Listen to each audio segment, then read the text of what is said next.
honey. I'm heading towards her. Blood of Jesus! Keep quiet. Hey, enter that car! Make any move, I'll blow your brains off. Open that door, open that door.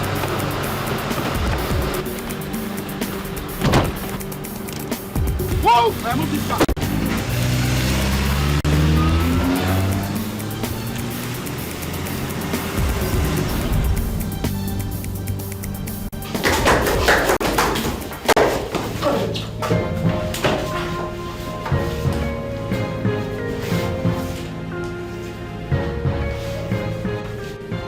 I've already told you, man, I'm a pastor. I'm not a politician. I cannot practice politics. There are many words. Please, sir, let me go. And I will not say anything to anybody. I didn't hear anything. I didn't see anything, sir. Are you under any illusion that we arrested you by mistake? Huh? We know who you are. Pastor Timothy of Omega Dynamic Word Assembly. Eh? We know who you are. That famous church where men and women from this city go to deposit millions into your account every Sunday as tithes. If you know me, sir, what do you want from me? I will answer that question, but first let me ask you. Do you know the reason why your church is filled to capacity every Sunday? People come to my church every Sunday because we preach the word of God undiluted. People come to my church just because of that. And the Lord has been faithful to his promises. His word cannot go back in vain. Bullshit. Arrant nonsense. What the hell do you preach more than every other pastor in this town? Tell me the truth. You tell me. Huh? Your church is filled to capacity every Sunday because we let it do so. Do you understand me? I'm sorry, sir, I don't understand. You don't understand? All right, I'll make you understand. As from next week, you're required to pay a monthly tax of 5 million naira into this account. The tax is perpetual, and if you default at any time, your church will be reduced to rubbles, and maybe your body will be found in the rubble. Who knows? If you're unlucky. If you're lucky, you may have taken to your heels. I'm sorry, sir, but who are you? I'm Bruno. They call me Sir Bruno. I'm the Lord of Cardinal Crusade. I'm the owner of this town. We have monopoly over the instruments of violence.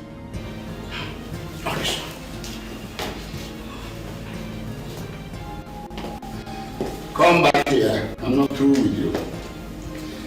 Now, this discussion never took place. Okay? You were not even here today.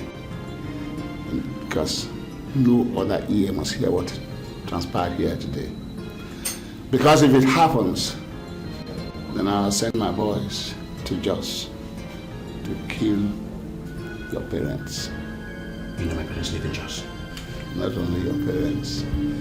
I know the whereabouts of every one of your siblings. And you know something? We shall kill every one of them slowly. You understand? So be wise. Don't let anybody hear about this, because if it happens, they are dead. And your church reduced to a rubble. Do not blame me for that. Take him to the streets. That's money, the power of money.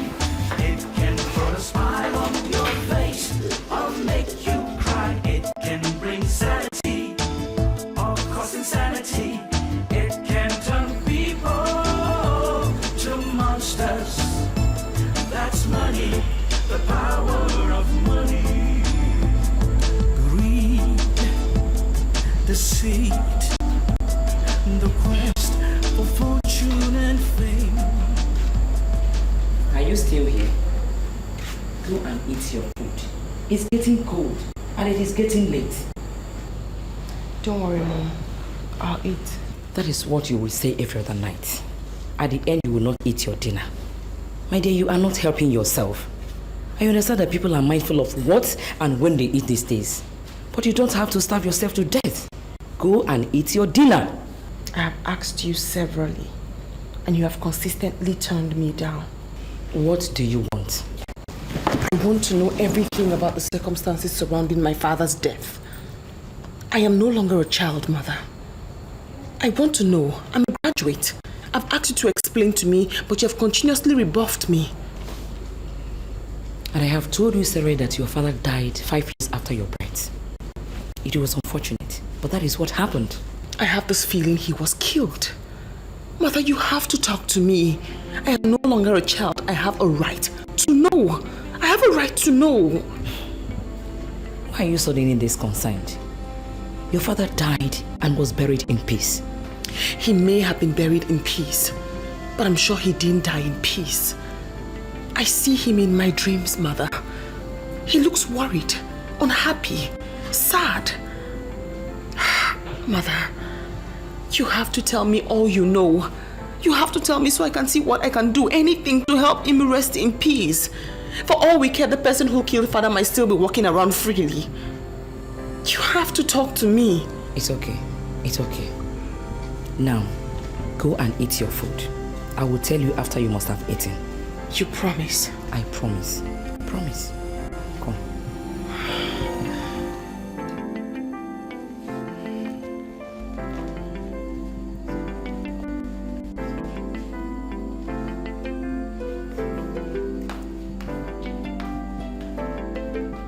Can turn people to monsters. That's money, the power of money. Do you think Pastor Timothy is going to pay the money?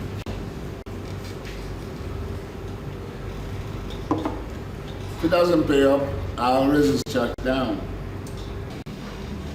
People are beginning to take my leniency for weakness. I am the one managing the secrets of A&D Incorporated. I have enough information on that company to sink it. Why they are beginning to play pranks with me, I don't understand.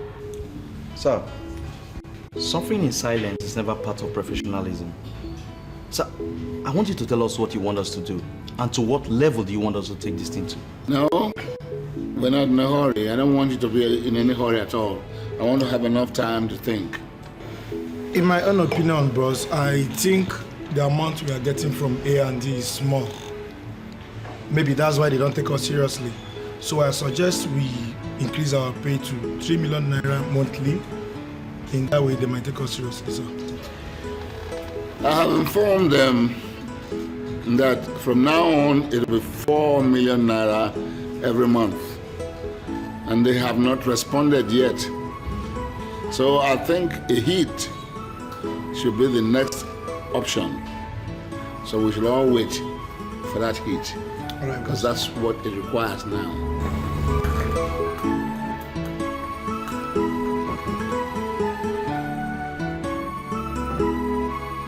Can I use your lighter, please? And who the hell are you?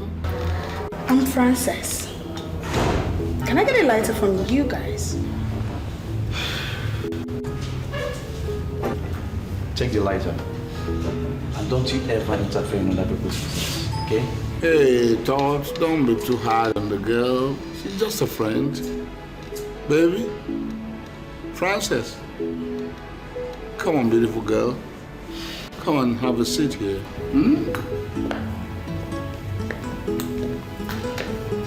Oh, she looks good. Come on, sit down. And tell me why you are here.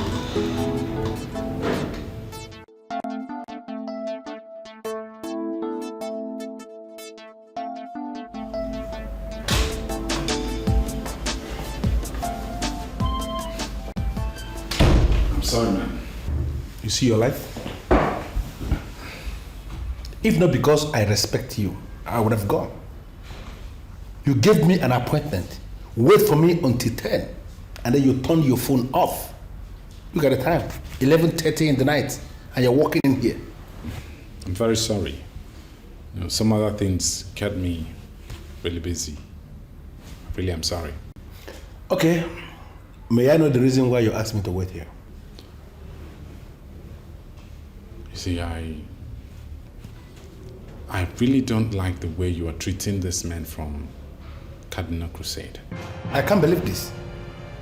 Are you telling me that the reason why you asked me to wait here is for us to begin to discuss Cardinal Crusade? Is that what you're talking about? San Bruno is a very dangerous man. He's a radical. Other people working for him understand one language: destruction. I don't want us to ignite their anger. Have you finished? What do you mean by that? You don't know? Have you managed to pick up a calculator and see the percentage? Somebody you are paying 1 million naira every month suddenly is asking you to pay 4 million naira.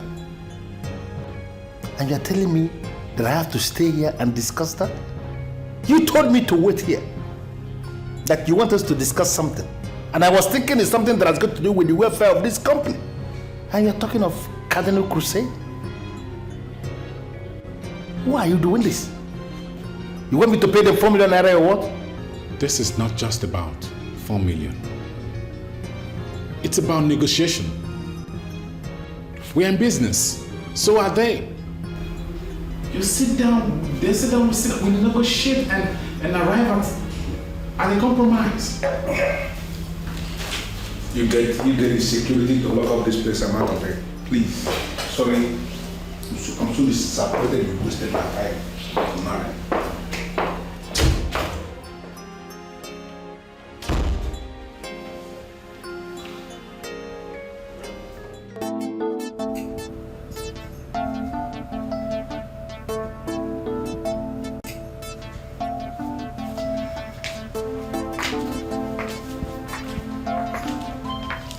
Are you still lying down? Look at the time. You're supposed to be up from bed by now.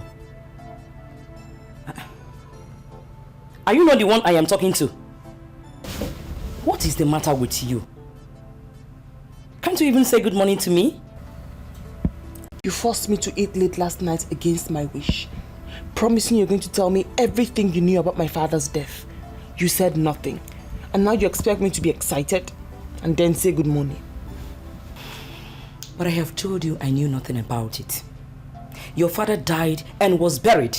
That is all I know. That's all you think you know, but that's not all to it. Well, you are free to find out what is correct. But God knows if I could do anything to help, I would do it. But now, I am off to the market. Please clean everywhere.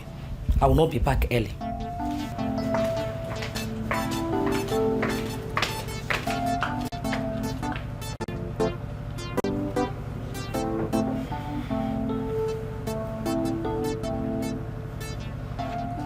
Sorry, honey, but I have the reason to believe that you're hiding something from me.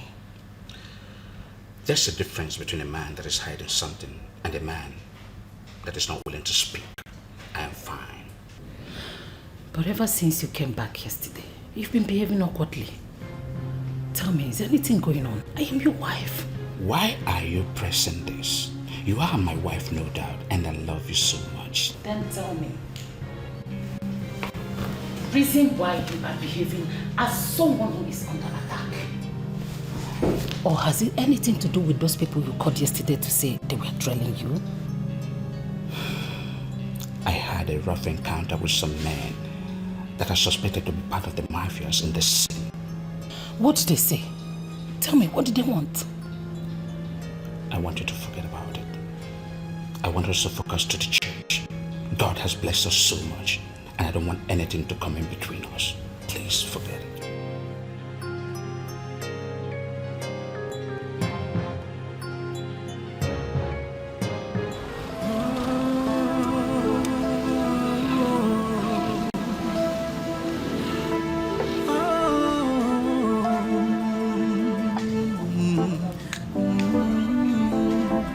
It can be good.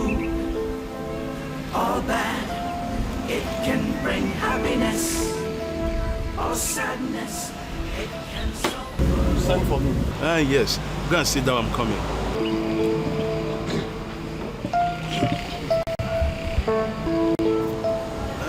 Yes, you're welcome. Thank you.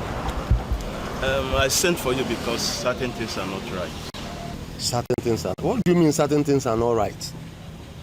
The country itself is not moving well. Nothing is right. So I don't understand certain things are not all right. I'm not talking about the country. I'm talking about our family, the family of you and I. The family of you and I? Yes. I don't understand. Did you hear anything? Alice came here yesterday. She asked me some thought-provoking questions. When she left, I was asking myself some questions. And many things do not gel. Gilbert, you're still speaking in parables. Alice wanted me to explain everything I knew about her father's death. In fact, she was of the opinion that her father was killed. Richard that died years ago. What do you intend to achieve by opening up a case that has been resolved years ago? I'm not opening any case. I told you that Alice visited me yesterday to inform me that she wants to open up a case. That, according to her, Richard appeared to her several times, urging her to find his killers. Richard appeared to her? Yes. In fact, you guys are kidding. Nobody is kidding. The problem with you is that you never take things seriously. And that is not the character of a real man. Huh? I never take things seriously? Yes. I never take things seriously, eh? What do you want me to take seriously here? Eh? Richard that died many years ago, you are now telling me that he's appearing somewhere. Listen, let me tell you, Gilbert. I am not ready to sit down here with you and listen to all this rubbish or cock and bull stories. If you don't have something to tell me, I'm going. You're not going anywhere. Meaning, you will stop me? No. But you must sit down so that we could resolve this matter. See, it could be our brother was killed. It could be our brother who is frustrating our efforts. Look at you. 44 years you are not yet married. Look at my workshop. I found it difficult to pay my bills. The spirit of our brother maybe is against us because we've done nothing, absolutely nothing, to find or punish his killers. Can't you just think? What is there to think? Gilbert, tell me, what is there to think? Listen, let me tell you something. That I am not married today is my business. Yes, it is personal. It is very, very personal. It has nothing to do with spirit or ghost. Let me tell you something. That you can no longer foot your bills, this, that, or whatever, is because of the economic state in this country. It is not because of spirit or ghost. So don't even go there. I want to go and do something, attend to some business. Maybe we talk about all these things some other time. Eh? I'm going.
What am I seeing?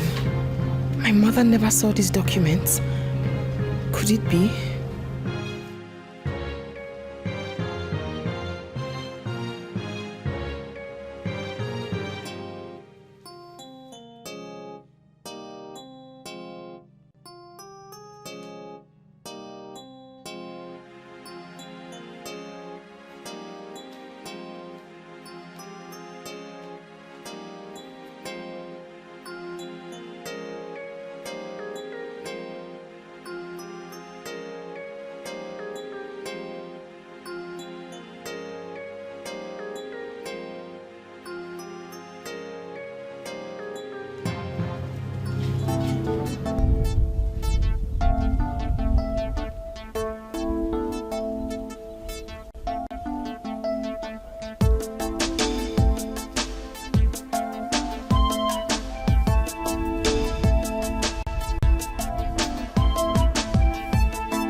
We've walked almost 75 minutes without seeing anybody. Eh? What kind of people will do business in this kind of place? My friend, be a man and follow me with faith. We will soon meet the men. Oh, brother. Will you still give me the money you promised? But you have not told me what you want to do with the money. Okay. I'll set up a business. As soon as I do that, I'll get married. Listen, I will not only give you the money, I will open ways for you. I will make sure that you grow beyond your imagination. In fact, I will change your name to Success because you will grow from one success to the other. Believe me, I'm going to do it. Hey, brother, thank you.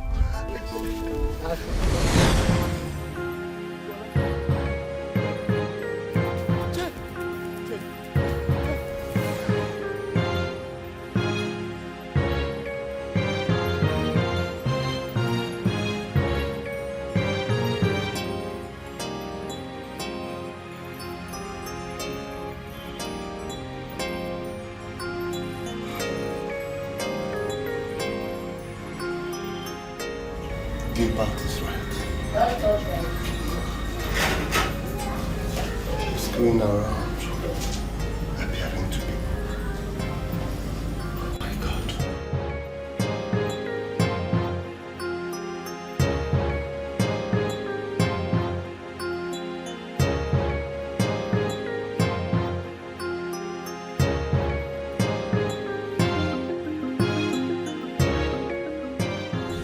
Gilbert, please give me some water to drink.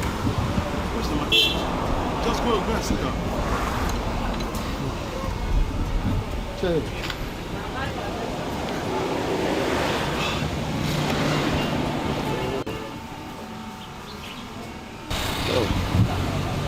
What happened? Where are you coming from? From my house. What happened? Where then are you running? I saw Richard. In fact, I have seen what you say Alice sees. There is trouble. Hey, what do you mean? I was coming back from the business I told you earlier today. And I went straight home to take rest. I now slept off and dreamt. I saw Richard took me to a lonely part where he disappeared and exposed me to an ancient warrior who wanted to kill me. I woke up. It was a dream. My brother,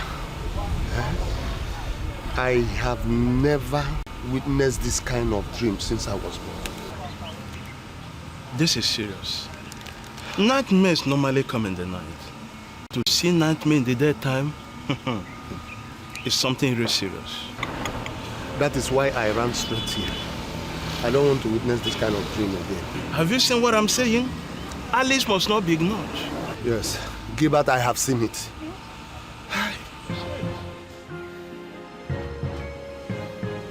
Have you seen these documents before? No, I have not. Where did you get them from? Do you know any company called Agrippa Investment Limited? Yes, I used to know the company. But the company is no longer in existence. Was father part of that company? How do you mean? I mean, did father have any business relationship whatsoever with that company? Your father was a very conservative person. He operated alone. If I tell you that I don't know the banks where he kept his money, you will not believe it. I tried all my best when he died, but the bank dismissed me for lack of documentary support. But I know that the banks are still keeping his money. In essence, mother, you are saying that whether or not father had a business relationship with that company, you don't know? Exactly. I don't know. What did you see in the paper? I'll tell you later. Mother, do you know who owns Agrippa Investment Limited? My dear, you asked too many questions. Agrippa Investment was a big company. It was too big to be owned by one person. Besides, the company has died. That's all you know? That is all I know. I want to trace the owner of Agrippa Investment Limited. My dear, Where will you start from? To trace a company that died more than 10 years ago? Why are you searching for the company? What?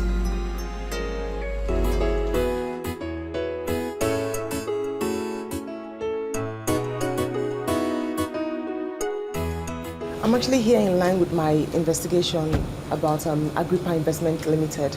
I don't know, the last time I came here, you said something about it folding up years before we were born.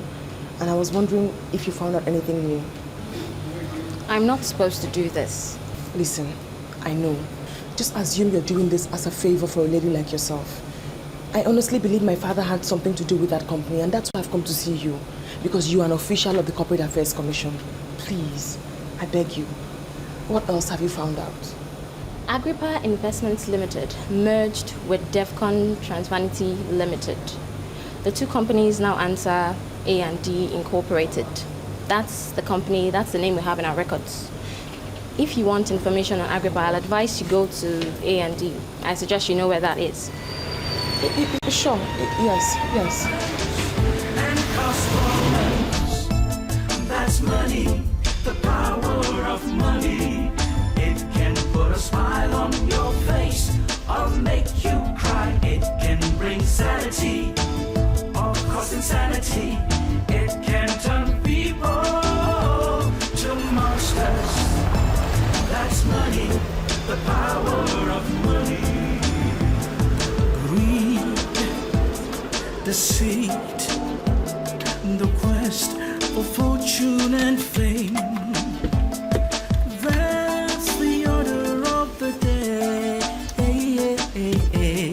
Because of money, people carrying out criminal activities with boldness and wickedness, crushing down anything and anyone that comes in their way. Good people are run down, dreams and aspirations are destroyed. I want you to understand what I am saying. We are giving these people too much space. We are giving them too much respect, and that's why they believe we are cowards. How can you explain this? I am paying a man 1 million naira every month for doing practically nothing. And he's not satisfied. He's asking me to pay 4 million naira every month.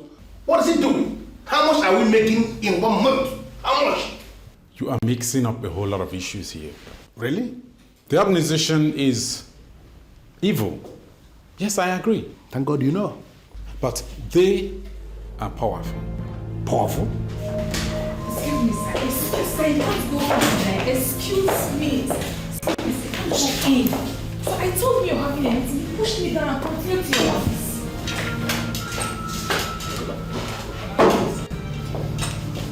What are you doing in my office? You have an office? Do you really have an office? Did you hear that? You are sitting down in my office and you are asking me if I have an office? What kind of question is that? See, I could have sent my boys to come and see you, but I had to come myself. You know why? To make you understand the urgency of it. There is nothing urgent around here. There is nothing, listen, there is nothing urgent around here. Why can't you go and find a business to do? Why can't you just go and find a business? Why are you going around making everybody? You can't continue like this. You call it milking. I call it my business. And let me tell you, boy, by tomorrow, if you don't pay up as you're expected to do, I'll come and level this place down. If your dead body is found in the rubbles, too bad. Excuse me, sir. Excuse me. I am going to pay you the 1 million naira that we have always paid. I'm not going to pay the 4 million naira. Oh, I shouldn't go and look for another business? As you advised? Now listen, my boy. You pay the 4 million naira, okay? As you were told. Because if you don't do exactly as you were told, Whatever happens to you will be your responsibility.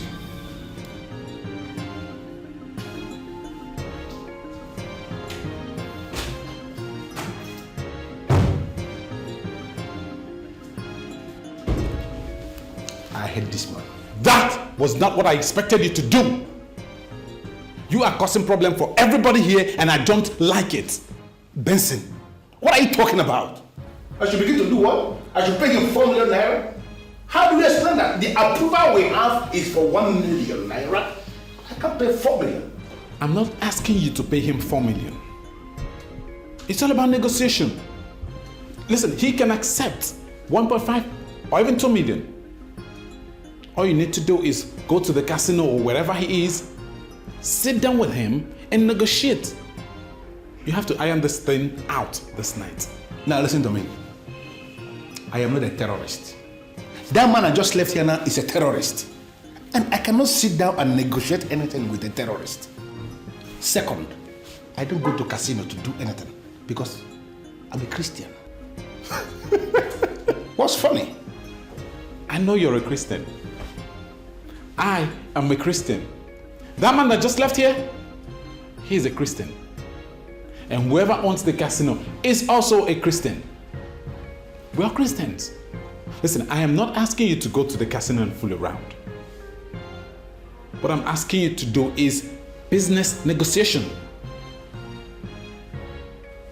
That's what I'm talking about. By the weekend and the colors, oh, because of the love of money, it can be good, or bad. It can bring happiness, or sadness. It can solve problems and cause problems. That's money, the power of money. We cannot dismiss Alice as a child. She's free to develop a mind of her own. And a lot of things point to the fact that she may be right that Richards was killed. I don't understand. Ethelbert, who takes nothing serious, was shocked to the marrow some days back.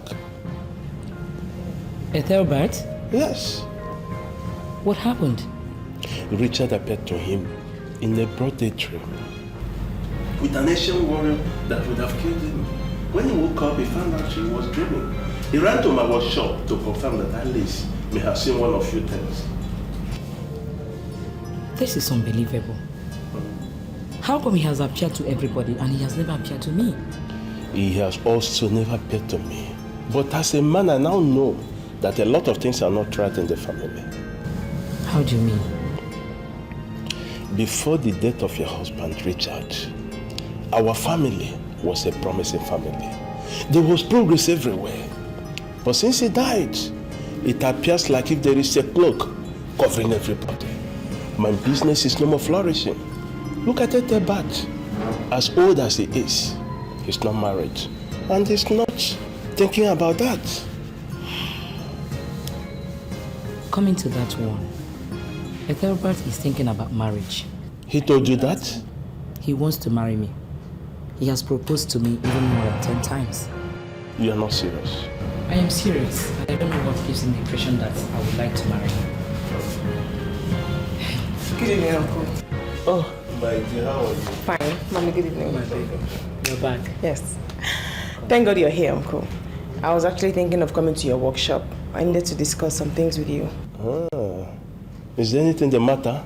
Well, I asked my mother here some questions. She says she doesn't know. So I wanted to come and ask you to know if you knew something. Well, it depends on what you want to know. Uncle, did my father ever discuss his business with you? I mean, do you know of any relationship he has with Agrippa Investment Limited? Your father was rather a very tough person. He can discuss any other thing with you, but in terms of his business, he will abandon you. So I never know anything about his business. He never discussed his business interests with me. I already told her the kind of father she had, but she wouldn't listen. She wouldn't understand it. I found a document confirming that my father had a business understanding with Agrippa Investment Limited. Really? Yes. What did the document say? I don't know much for now, Uncle. But when I lay my hands on anything, I'll tell you about it. Ah, okay. When you round off, just let me know. I will. Madam, we must all come together to pursue the truth. If actually my brother Richard was killed, we must do something for him. Anyway, if there is anything I could do to help, definitely I will do it. There's no problem. Thank you so much, Uncle. Let me see you to the door. Okay. No problem.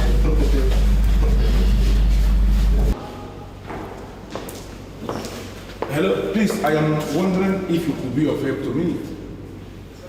Depends on the kind of help you ask for. What's your name, sir? What do you want? Okay. My name is Larry Okafor. Precisely, they call me Mr. Okafor. I am a chief executive of a thriving company. Naturally, I shouldn't be in this kind of place. Then why are you here? I am looking for a man called Sabruno. I called him on the phone and he said he's within this environment, that I should ask around, that I met you and I'm asking you. Where do I see him? Go to the VIP bar there. He's right there with his men. You have to be very careful.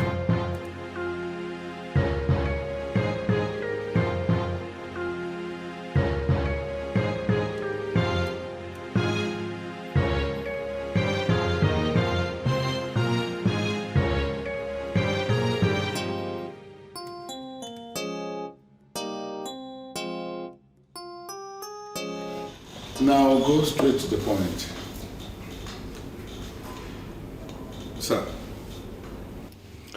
I came around to inform you that the 4 million naira you have asked us to pay is unrealistic.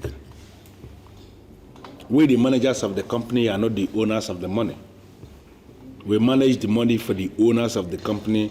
You know them, the board of directors. And we have approval. We can only overspend by 50%. So the 4 million naira you are asking us to pay is not possible. We cannot pay 4 million naira, sir. I hate it when my leniency is being misjudged. Yes, sir, with all due respect, sir, I can say that your leniency is not being misjudged. I came here to explain our position to you because I am guided to say that you will not be able to understand if I didn't explain. And that's why I took the risk of coming here this night to explain the situation to you, sir. In essence, how much are you willing to pay?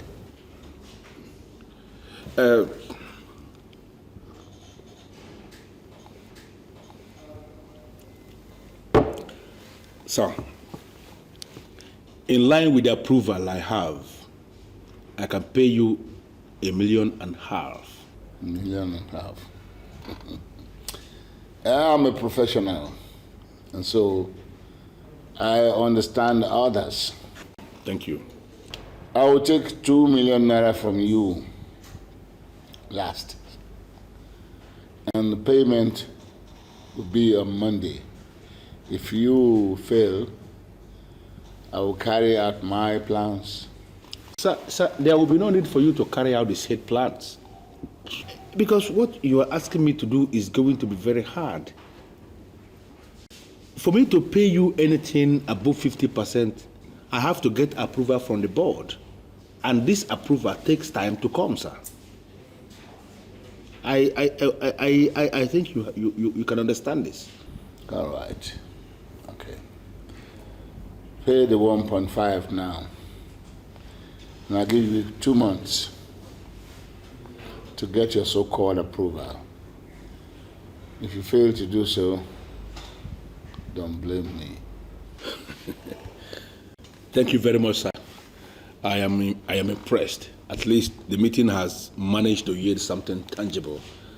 It is not absolutely a waste of time. 2 months is enough time for me to get the approval that I need to pay you what you want. Thank you very much, sir. I think I have to be on my way now. Let me see you off to the car. No need. I know where my car is. You can't walk here alone, some cancer will just fix on you, so let me see you off to the car.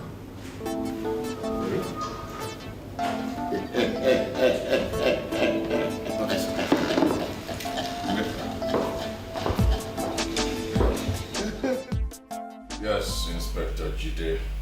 Well, you've been here for about a month. I want to know what you have found out so far. The criminal network in this city is growing rapidly. And if we fail to tame its evil, I'm afraid, sir, it might also consume the police force. Well, can you just talk in specifics? I don't understand what criminal network you're talking about. I'm talking about the mafia body in this city, sir. They are led to have monopoly over instruments of violence, sir. Businesses are forced to pay taxes to them on a monthly basis, and I'm talking about millions of naira too. As we speak, sir, reports reaching me say they are also facing these churches. How do you mean? A certain Pastor Timothy was approached. In fact, he was kidnapped, and he was placed on a monthly task of 5 million naira. Else, they will reduce his church to dust.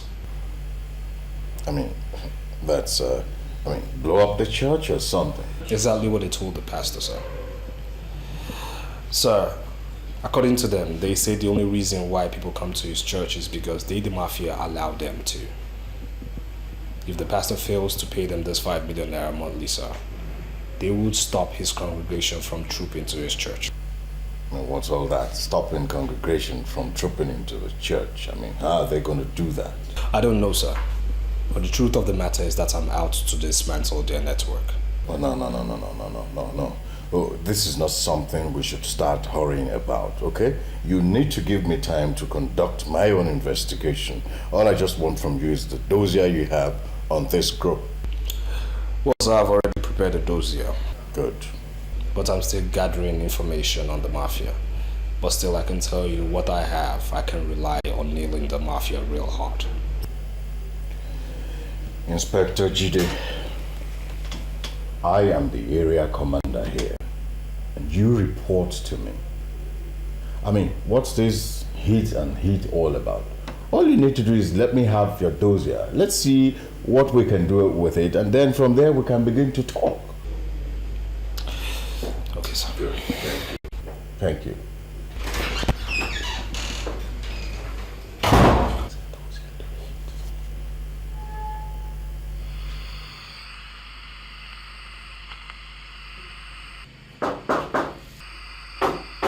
Yes, come in.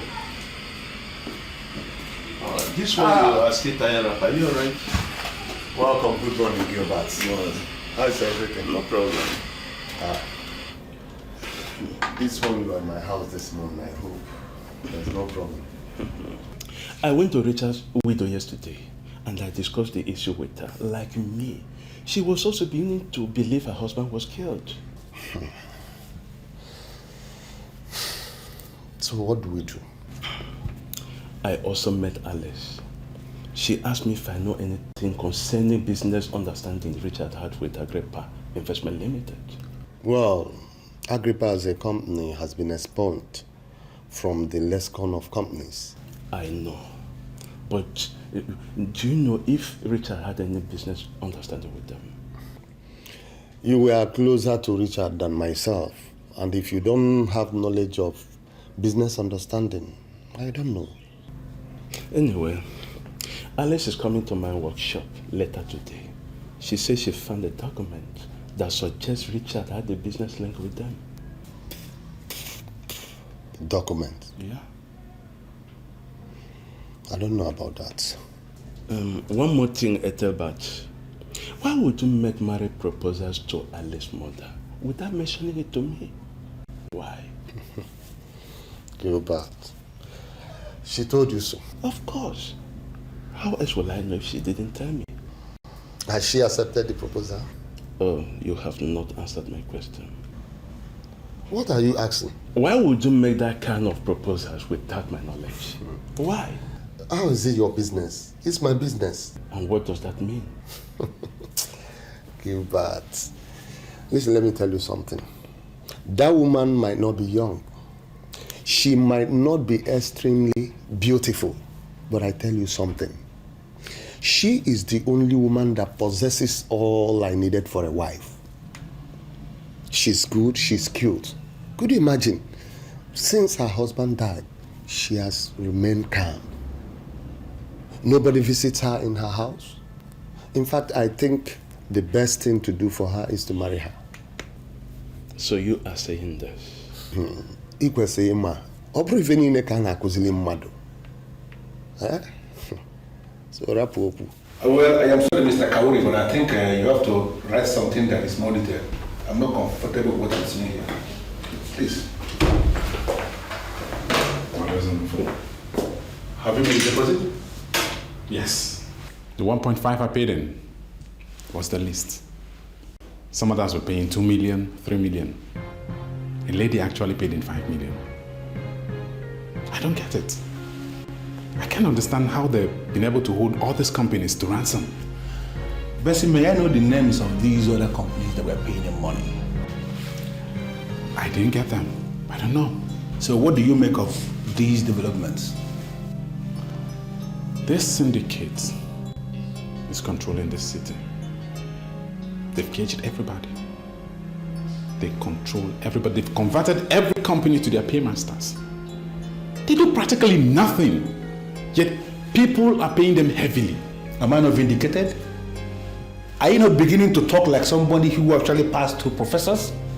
Cardinal Crusade or whatever thing they call themselves, as far as I'm concerned, is a busybody.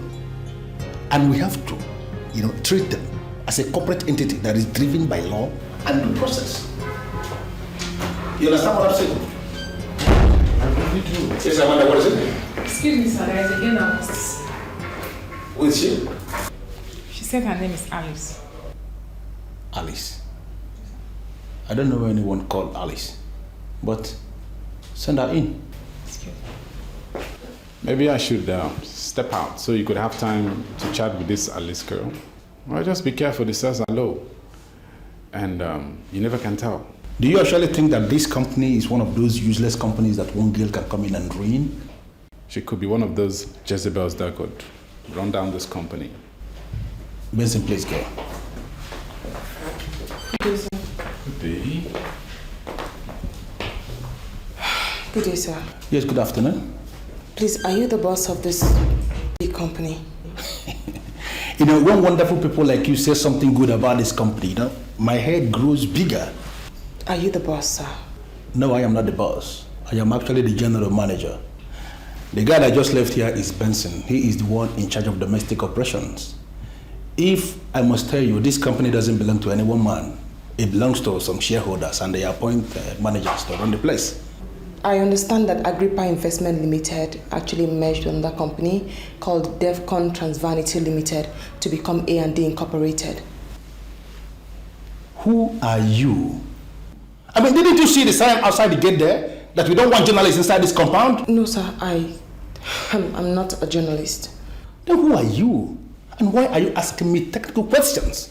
The merging of Agrippa and Devcon actually led to the vibrant company we now have here, A&D Incorporated. Do you know what?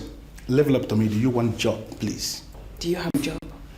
Well, presently I don't have any job, but if you are here to get a job, I can create a job for you. Forget about the qualification because you are qualified. How are you sure I'm qualified? Why? What are you talking about? We are those that are giving out these jobs. We create the jobs, we give them out. We know those that are qualified. Forget the paper qualification because that is nonsense to me. Me looking at you from head, pan you down to your legs, I know you are qualified. I can give you a job. Well, I must say I'm honored. I mean, I came here to make inquiries about Agrippa, and here I am getting the job. Thank you. Do you know what? I want you to write the application fast and submit it. If you cannot write the application, you tell me. I will even help you to develop the application. Excuse me, sir. I can actually read and write perfectly. I'm a graduate. You're a graduate? Yes. Of what? Philosophy and English. Philosophy and English. And your name is Alice? Yes, sir. As in Alice? Alice. Alice, right? Alice. The message was quite urgent, so I had to abandon everything I was doing, so I could, come and see you. I don't like your operations. What did I do wrong, sir? I engineered your promotion. I also worked hard for you to get transferred to the city because I wanted us to work together. I wanted to make you a big officer. But I have a feeling that you are a weakling. Yes, you're a weakling. And so I'm going to work extra hard to make sure that you're transferred back to the village where you belong. Because weaklings have no place in my city. Well, with due respect, sir, I'm not a weakling. I'm not an incompetent police officer. You see, the recent problem that I have to grapple with now is this Inspector Jide. Who is Inspector Jide? He holds a degree in criminal law, and he was drafted indirectly from the force headquarters. And since he came in, he's been creating problems for everybody in the office. See why I call you a weakling? If you have identified this Inspector Jide as a problem, why don't you apply the Russian option? Kill him. Huh? Listen to me, man. I spend a lot of money to run this city. I pay you a lot of money. If the presidency sends a man you identify as problem in this city, what are you waiting for?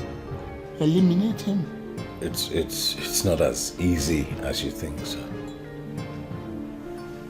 What are you talking about? Well, apart from the fact that he holds a degree in criminal law, this inspector worked in Canada. He, at a point, was the bodyguard to the mayor in Toronto. At some point, he even worked at the Gaza Strip as the only Nigerian who was attached to Israeli anti-terrorist groups. So he has a vast dose of experience. So such an inspector is not easy to just eliminate like that. You're a coward. That's what you are. See, when a colonel became a thorn in the flesh of some Lebanese, he was beheaded with all the training. You understand? Where does this, your inspector live? Where does he live? Now that's another problem. The IG himself quartered him at the government guest house. See, everything is a problem to you. Every little challenge is a problem to you. Listen to me. I want this Inspector Jide eliminated. You understand? Because he's encouraging my hostages to disrespect me. You understand? Okay, it's noted. It's noted, sir. See, sometimes I feel sorry for you. I don't like to remember you at all. Because if I remember you, I keep thinking of the best way to get rid of you. Honestly.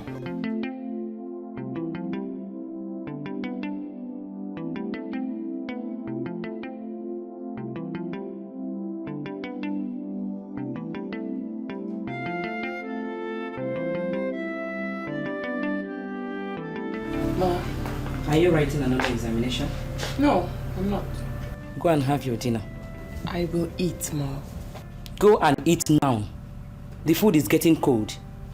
Besides, the books are not running away. Mommy, I have a job waiting for me at A&D Incorporated.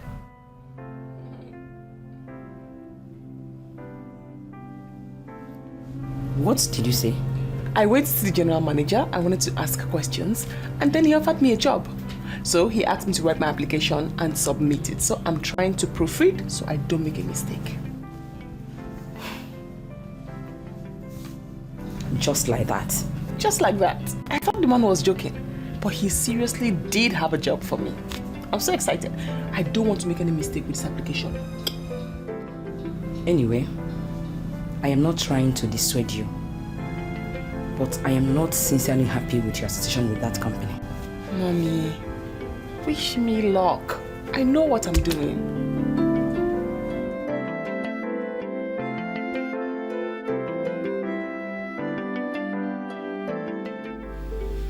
Yes, Zainab. What do you want? Sir, my neighbor told me yesterday that she saw my boss, and that is you, sir, in company of some men she suspected were criminals. I did not believe her. I actually was defending you. But when she was done describing you, I was convinced that she must have seen you. Zainab, can you just speak in plain language? What's this meeting about? Sir, the lady said something that shows she has lost interest in the police force. And as an officer, I was weakened. Zainab, I mean, is it because I condescended to your level?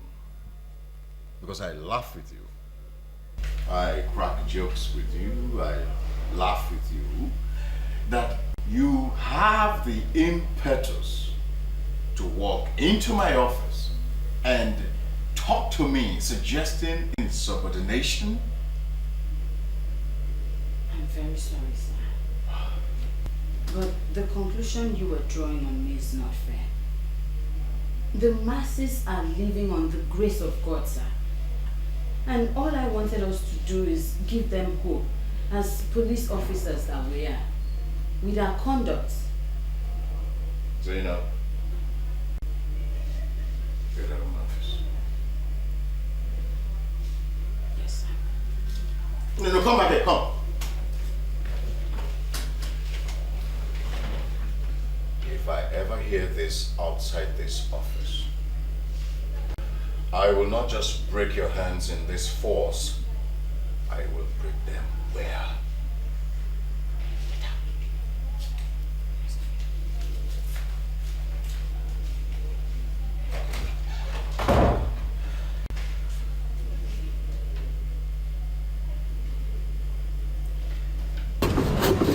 Good afternoon, Uncle. My dear, how are you? I'm fine. Please, you sit down. Hope you manage it. Of course, Uncle. Okay, I'm coming.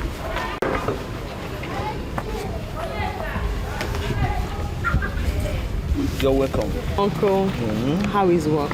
Oh, work. We are not giving up. So long as there is life, there is hope. That is my own. So what can I offer you? Nothing, Uncle, nothing. I ate at home before I left. Alice, I don't have any evidence yet. But like you, I'm becoming convinced that your father, Richard, did not die a natural death. I now think he was murdered. But still, I can't figure out why he was killed and who actually killed him. Uncle, I honestly appreciate the measure of support and kindness I'm getting from you and Uncle Etibet. Not to worry. I'm going to figure it out. It might take time, but it's a gradual process. There's no problem. Just give me your palm hands. You have all my support. Thank you very much, Uncle. Uncle, I was wondering if I could get transport money from you. I want to get to A&D Incorporated. I've actually asked Mom for money too much and I don't know how to ask her again.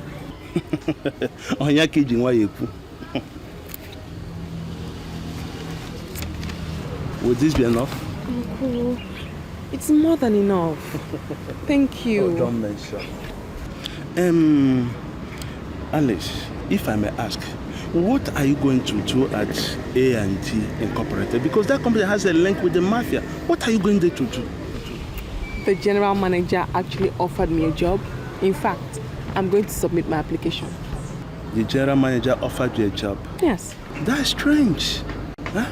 You must be very, very careful, my dear. I'm very careful, Uncle. I'm very careful. Honestly, you have saved me. I'd already made up my mind that if I don't meet you here, I'll just trek to the company. But now... I can't do anything to make sure that I keep you going. Thank you very much. Don't mention. I should leave now. Okay.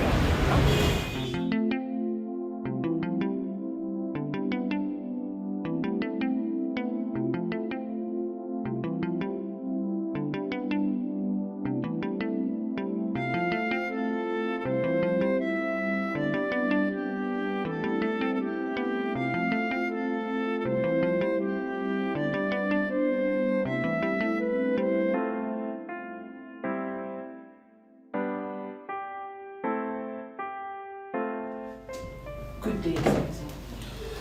Yes, good day. What can I do for you?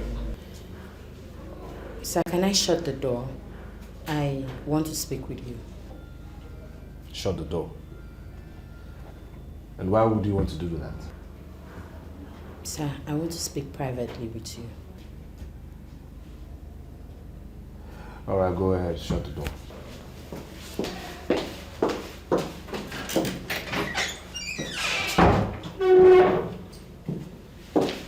And whatever it is you want to tell me, be very professional about it. Don't try anything funny and don't try anything lewd, okay? Sir, I know where you're going, but I'm not here for that. So what are you here for? Please, sir, do not be open to the area commander. And why do you say that? So I'm talking to you because you're a brilliant officer. I admire you so much and you're my hero. Sir, the AC works for the mafia. He is part and parcel of them and he is on their payroll. So if you have anything against the mafia, please do not tell him. Because if you tell him, then you've told the mafia. Well, the police commissioner shares the same view, and that's why he asked the Inspector General of Police to send an intelligence officer here. I'm working day and night to confirm that. Sir, you do not need further confirmation. I have worked here for 3 years, and I know everything. The AC wines and dines with that criminal called Sir Bruno. So, sir, please, I love to work with officers like you. If you have anything, do not tell him.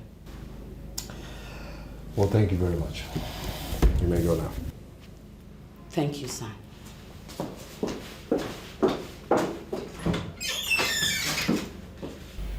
Yes, George, I'm going to bank on your intelligence to handle this. I'm quite busy in the office. But if you have to talk to me, then you can always call. I don't think I'll be able to make it down. All right, good. That will be good. Thank you. Sir, you sent for me.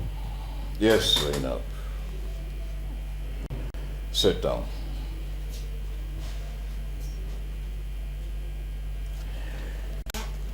Zainab,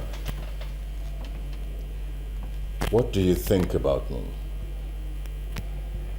I'm sorry, sir. I don't understand.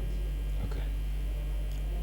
Now, when you look at me, what goes through your mind?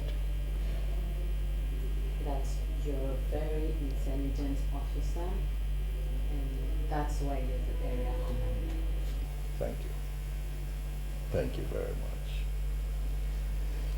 You know this friend of yours who told you that she saw me in company with criminals? I want to know her name. Linda, sir. Oh. But she has traveled to Dubai.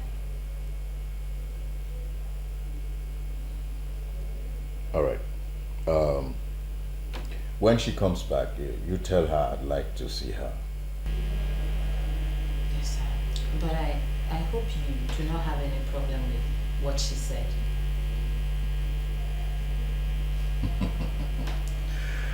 You know, Zainab, I am a trained police officer.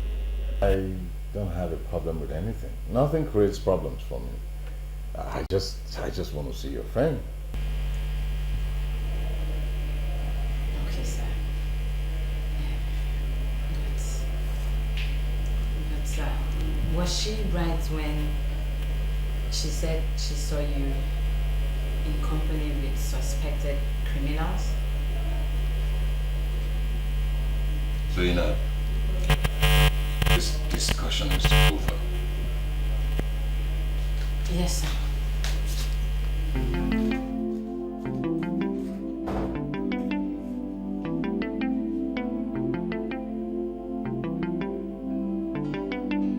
When will you start constructing all this furniture you've been drawing? Every time you keep on drawing and drawing, but you never construct any. Okay, I didn't call you for us to talk about furniture. Mom, so why did you send for me? Alice came here this morning. And so what? Alice came here this morning. What about it?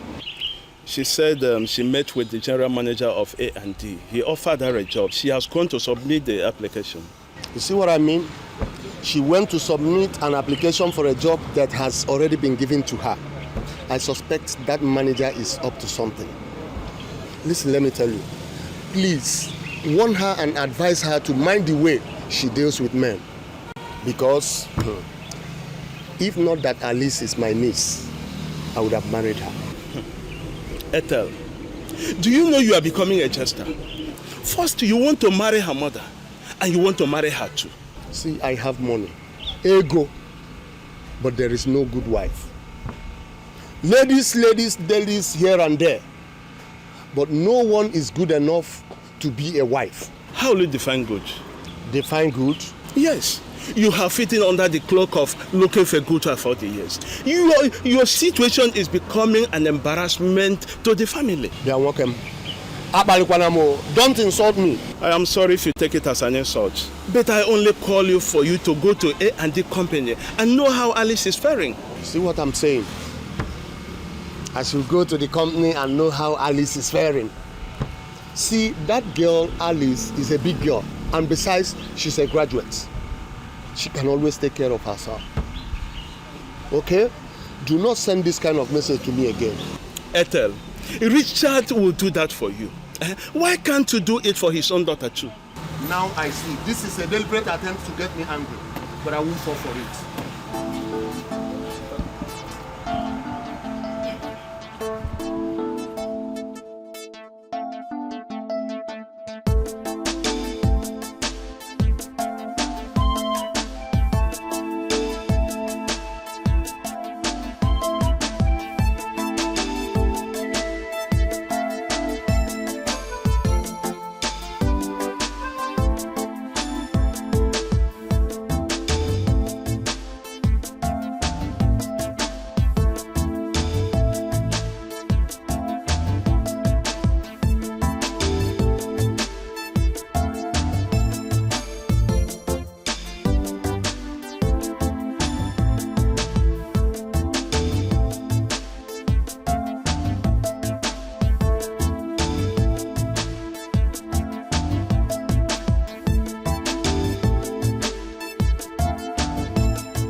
Guess.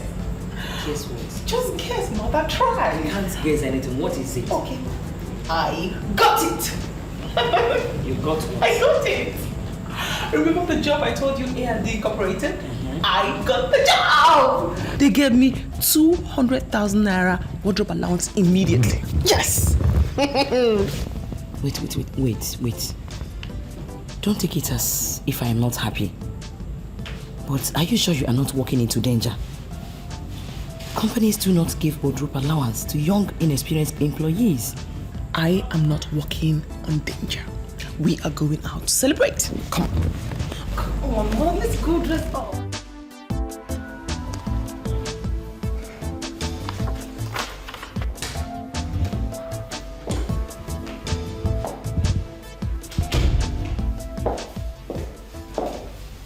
So you called me? Amanda. Yes, sir. I called you here because I wanted to ask you a very simple question. What course did you read in the university? I read marketing, sir. You see what I mean? You read marketing. You see what I mean? Men are made to work where they do not have basic training. Miserable square pegs are being forced into miserable round holes. That is the problem in this country. Men who never won any technical case as lawyers are made ministers for justice and attorney generals of the federation. Listen to me, I called you here to inform you that I am not ready to continue in that kind of nonsense. Sir, I don't understand. I am doing well as an office secretary. That's not the point. Can you show me one single certificate you have on secretarial studies? Just one certificate? No, sir. Right. You have been transferred to the marketing department. That is where you are qualified to be, and this transfer is with immediate effect.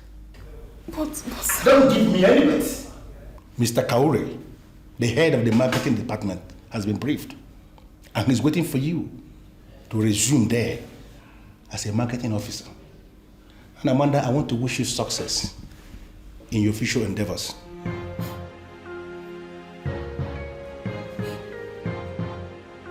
Thank you very much. You may leave now.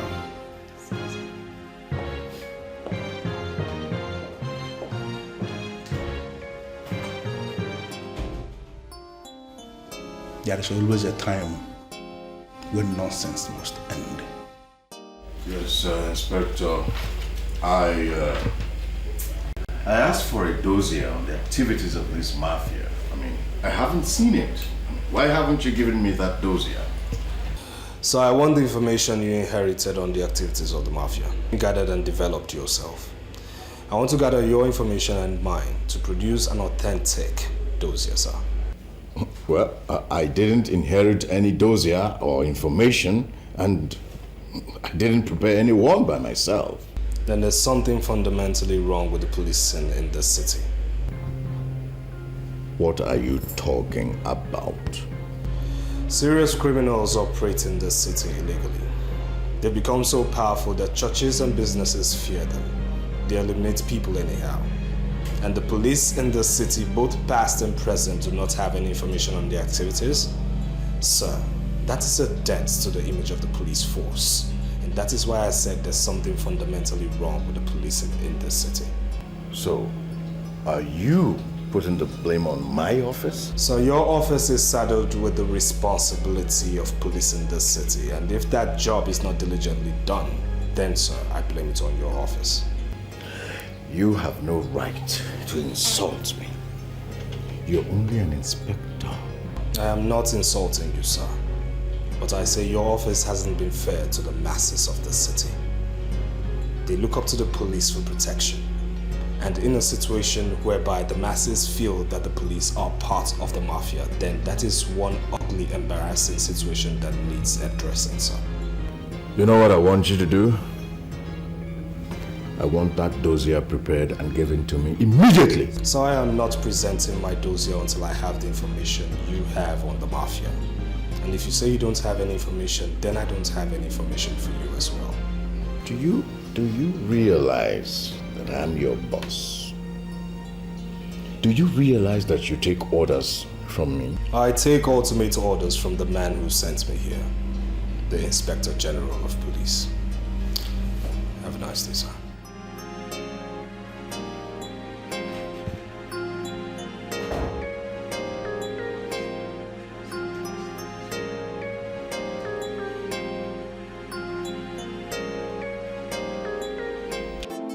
A lot of security officials have been watching what's been going on very carefully, and I'll tell you why. The Pakistani government for months now, quite aggressively, has been trying to go. What's the matter with you? How could you budge into my office like that? Who is she? Who? The girl at the secretary's desk. Who is she? Oh, Alice. Alice is my new secretary, and she's doing wonders already. You employed a new secretary? What happened to Amanda? You fired her? Sit down. No, how can I fire Amanda? Now, how can I? Now, you listen to me. I transferred Amanda to the marketing department. I realized that Amanda read marketing, and leaving her here to work as office secretary is doing disservice to her. So I came to the conclusion that sending her to the marketing department is the best thing we can do. And that's what I did. She's now working in the marketing department. And what do you know about the new girl?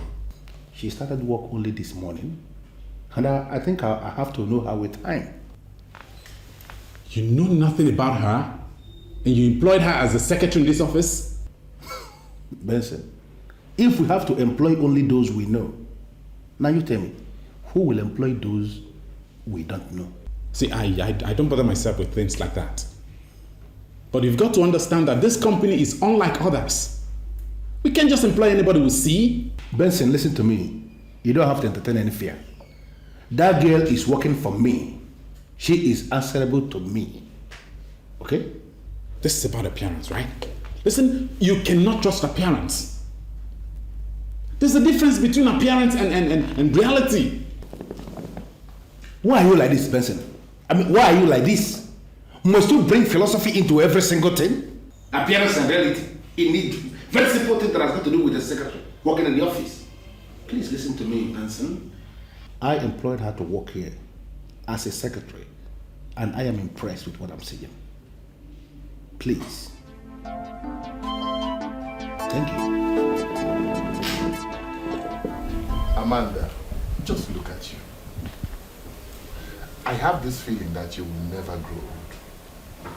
15 years after graduation, and you are still looking like an undergraduate. But, you know, my father had this same feelings about you. You know, before he died and I took over his shares of the company. Yeah, the glory goes to God. He has been really, really wonderful to me. Let's get straight to the point. Your call was urgent and you sounded frantic. What's the matter? Sir, the GM has removed me from my office. You know, and I came here because I want you to do something about it. If your father were to be alive, he would do something about it. So please, I want you to do something about it. But his briefs were decisive. I mean, he has the power to hire whoever he thinks will be beneficial to the company. But he has no power to sack anybody that we have approved. He did not fire me. He gave me another. But I don't like the job. I just don't like it. What job did he give you? He transferred me to the marketing department. I don't like that. Why? I have a personal problem with the head of marketing department. I won't be comfortable working under him. Did the GM give you any reasons why he sent you to the marketing department? Yeah, he said I read marketing. I mean, that's all. As an office secretary, I was doing very well. And I think I like the job. If he transferred you to the marketing department because you read marketing, then he's in order. He has not exceeded his powers. You see, I don't want to be seen in interfering with the day-to-day running of the company. You know, most managers feel disgusted when business owners interfere in their day-to-day running of the business. He has not cut your salaries, has he? No. Okay. I think you have to take the job. The GM runs the company, and he has reasons for doing what he did. So you don't get it. The head of marketing department is a habitual philanderer. I mean, he's just an unrepentant humanizer. Trust me, he will make me uncomfortable there. As an office secretary, he used all the tricks to take me to bed. And going to work under him now would be like giving him a direct license for him to mess me up. And I can't take that. We all know that heads of department use their positions to take advantage of young ladies that work under them. But sincerely, there is nothing we can do about it. Mr. Kauri is a marketing genius. He is the best in town. And we can't afford to discuss his private life. Whatever he does with his private time should not be discussed in the company. So what are you saying? I mean, what are you suggesting? Are you suggesting I'm going to sleep with Mr. Kauri? Amanda, all the ladies do it. I can assure you that the action won't even take long. If you have to sleep with Mr. Kauri in order to get the cooperation you need to stand, then do it. But I'm sorry to say this, but you see, we have a credible team running the company. It will amount to killing their spirit and moral. if we are seen to interfere in their day-to-day management of the company. Take the job, girl, and do what you have to do. How many policemen of your rank, or of any rank, even the IG, carry beards like you?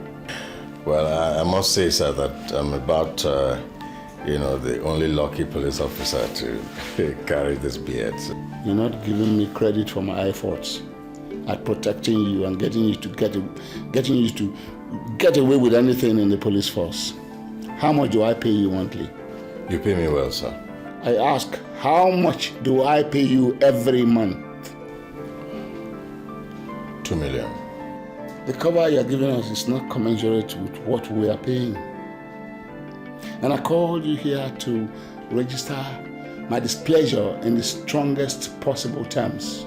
Well, the truth of the matter, sir, is that there is a serious problem in the office. But I'm doing everything I can to have it sorted out. My boys are getting impatient with you.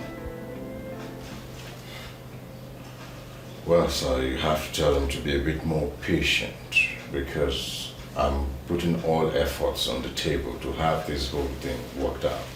Look, we want your efforts to be translated into something that can be seen, because I cannot have a mere inspector questioning my business interests in a city that belongs to me, and you will be watching without stopping him. I'm going to stop him. I'll stop him, sir. I You'll promise stop him, you sure? I'll stop him. My boys are itching. They're itching. They want to get their hands on you. And I will allow them to hit you so hard if you fail to stop that boy from harassing my business in this town. I was just thinking, sir. If I get him to your side, would you put him in your payroll? Go and get him to name his prize. All right. All right, sir. Watch your back. I'll talk to him.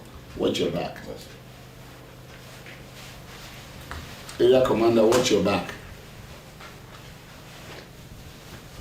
I was told you were here yesterday. Yes, sir, I was. What can we do for you? My name is Alice. I'm the daughter of late Richard Neboli, sir. I was actually searching through my father's belongings, and I saw a letter sent to him by your chambers, informing him of your withdrawal of service and advising him to seek counsel in another law firm. Well, sir, I came here yesterday. I saw lots of lawyers, but I personally wanted to speak with you. I wanted to personally ask you if you did sign the letter. I would like to see the letter if you have it there. Yes, I do.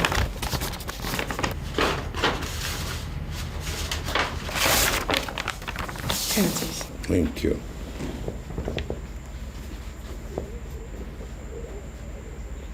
Yes, I signed this letter. And I remember the events that culminated in our decision to withdraw our services.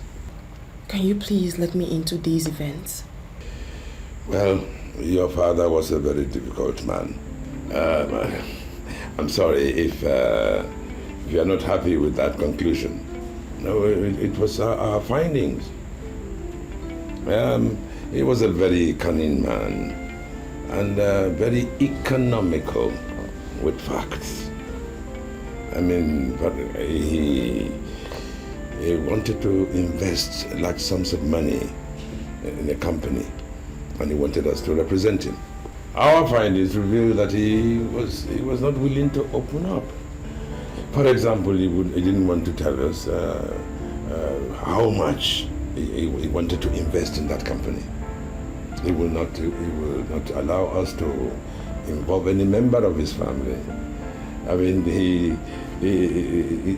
didn't want us to investigate that company, which is the normal practice.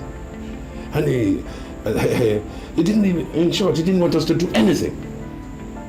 All he kept saying was that he would pay us any amount we chose, as long as we kept the business secret. Well, No responsible law firm would like to have anything to do with such a character. Well, and we told him so. But we still try to appeal to him to open up, but all to no avail. So we were left with no option but to withdraw our services. And as soon as he was served the letter, we destroyed our file. Well, sir, I also found another document in my father's room. The document mentioned millions of money in dollars and also Agrippa Investment Limited. The fascinating thing is that the document is dated 16th of June. According to my mother, my father died on the 18th of June. In between, there was a transaction on the 17th, though that part of the document is completely damaged. But I was wondering, do you think the document and transaction was what my father wanted you to handle for him? Something is not right. That's it too. Ah.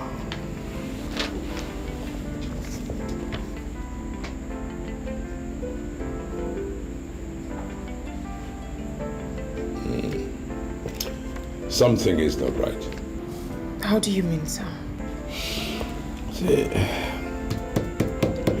we sent a letter of withdrawal on the 4th of June. I'm sure he probably went to estate chambers who agreed to represent him. We believe the business transaction was made on the 16th. On the 17th, funds were released to Agrippa. And on the 18th, he died. The same date that those 3 lawyers were blown to smithereens in their office. Are you confirming my fears that my father was killed illegitimately? I cannot say. But I know that your father was killed for money. Yes. They killed him. They killed the 3 lawyers who were blown to smithereens, so that everything can die like that. I'm so sorry, sir, but I must ask. Do you have any idea who would do this or why anyone would do this? I want to get involved, you know. I believe that it was our withdrawal from the case that saved us. Please, can I keep these documents? Why? I want to get to the bottom of this case. Can I trust you, sir? My dear,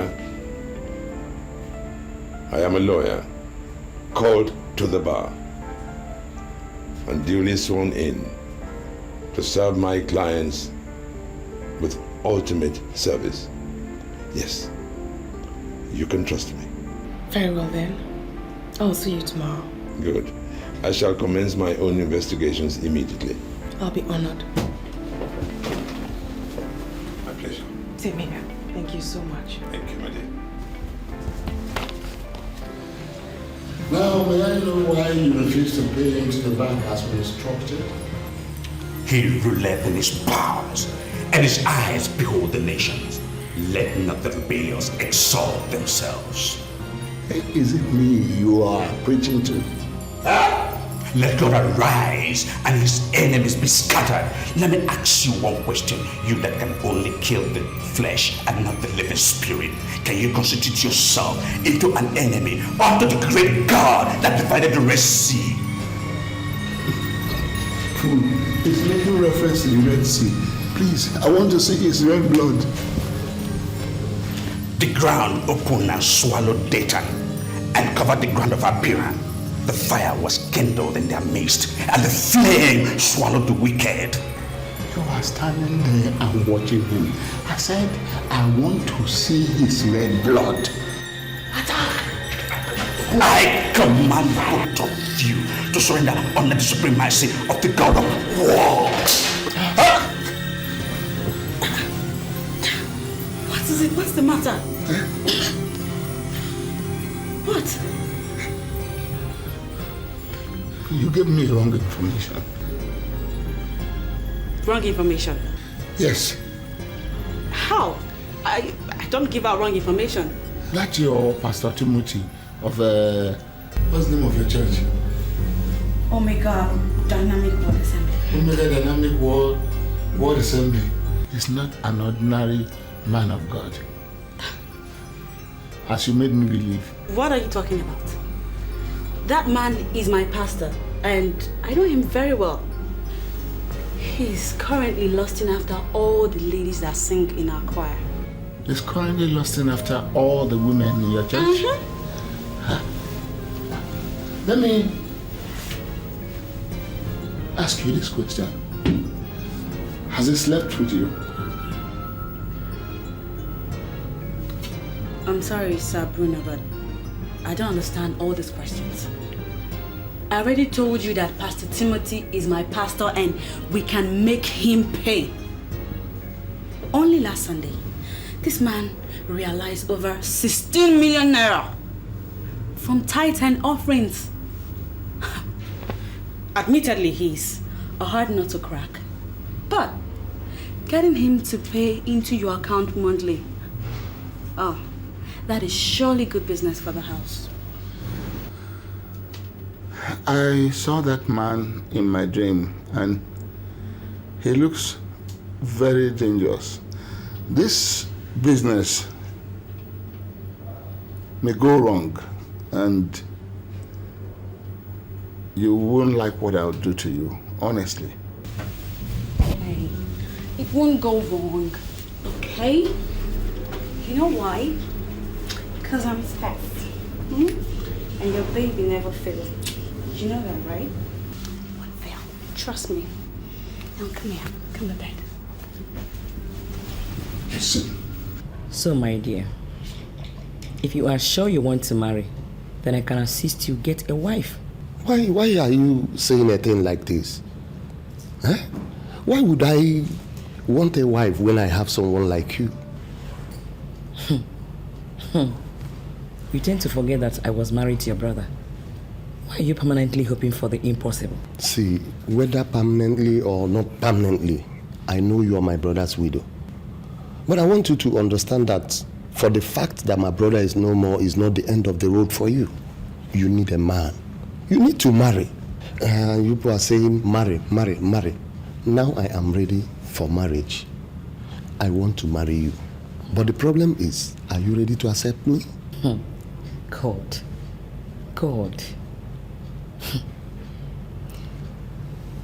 Do not take it as if I am being difficult. The feeling I have for you is very, very different. You should try and understand me. Good evening, Uncle. Good evening. Good evening, Mom. Yeah. You returned late today. I hope it's all. Everything's fine. I actually went to see a lawyer. A lawyer? Is anybody suing you or you're suing someone? No, Uncle. I actually have a document I wanted him to help me interpret. Oh, all right, I see. You're welcome. The choir master came here to complain that we don't attend choir practices anymore. But I told him you'll attend tonight. For what? Can't you see she needs some rest? She's just coming in. Eh? Besides, must everyone be in the choir? Please, at least go in and take your shower and rest. Thank you. You don't have to give her such advice. Young girls should be encouraged to participate in church activities. I agree with you. But one has to leave first. She needs some rest. The old women are singing the other day, which means the choir cannot be empty.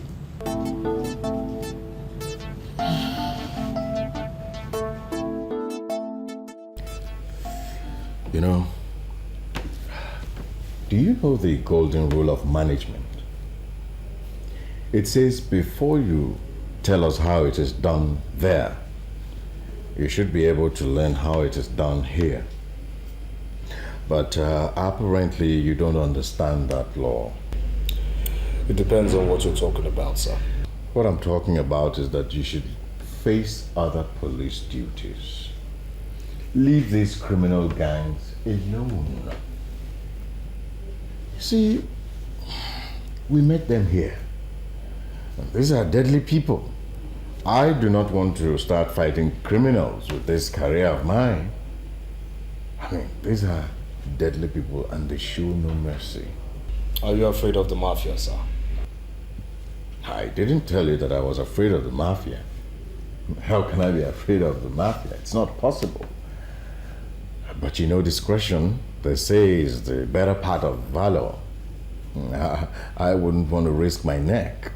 And of course, the golden rule in politics, if you can't beat them, Inspector Jide, better join them. The police is not a political body, and it would be madness on our part to surrender under the guardians of political maxims. You're simply missing, you're missing the point completely. You're missing the point. I want you to know that the police is politics, and politics is the police. I don't ever want you to forget that part as you carry on with your duties. So what are you saying in essence? Leave the gang alone. Leave them alone, Inspector Jide. These guys control the economic status of this city. You can't fight them. Oh, okay, I understand you came here to fight them. Yes, but you can't fight them the way you're carrying on. These are deadly people. What I expect you to do is to be friendly with them. Besides, they pay well. That's the only way you can fight them. When you join forces with them, then you can attack. Not in this way you are going on. If you go on like this, it will destroy you, Inspector Jide. I mean, that's just my advice for you. Do you know the mafia? Of course, I wouldn't say that I didn't know the mafia. I mean, if I told you that I didn't know the mafia, that of course means that I'm just parading myself as the area commander for nothing. Of course I know the mafia. Do you work with the mafia? I will not want to be insulted. So you told me to work with the mafia. They pay very well and they could destroy. Now if I'm to follow your theory, sir, I want to know who else in the police force works with the mafia. The reason why I asked you, sir, do you work with the mafia? I only know the mafia. Can you take me to them?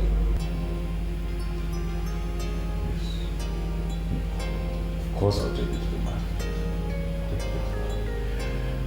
But that depends on if you're ready to play the game.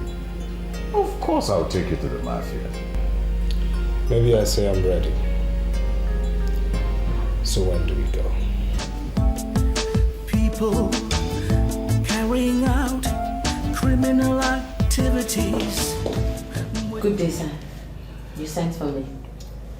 Oh yes, Constable, good day. Sit down, please. Yes. So, when do you close from work today? 7 p.m., sir. 7 p.m. Do you have any appointment after work?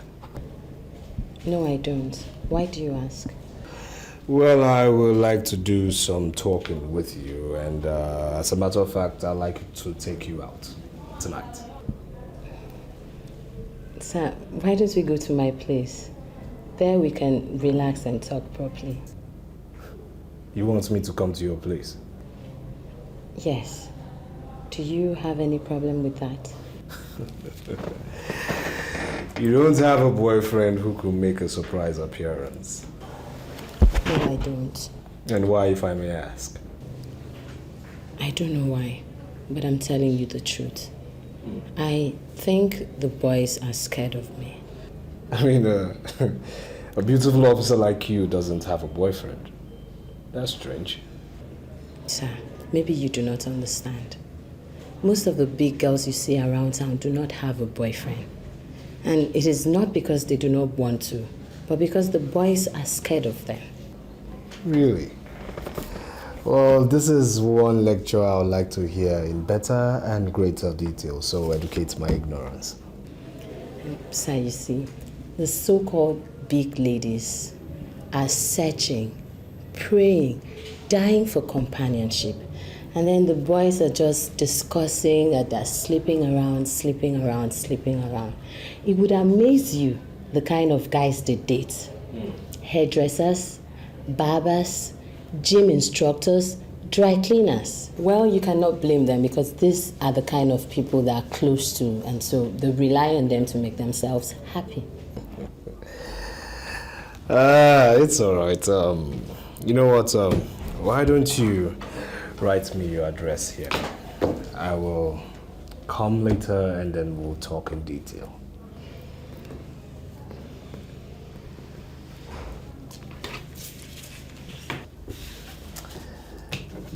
I'll be waiting. I will be there.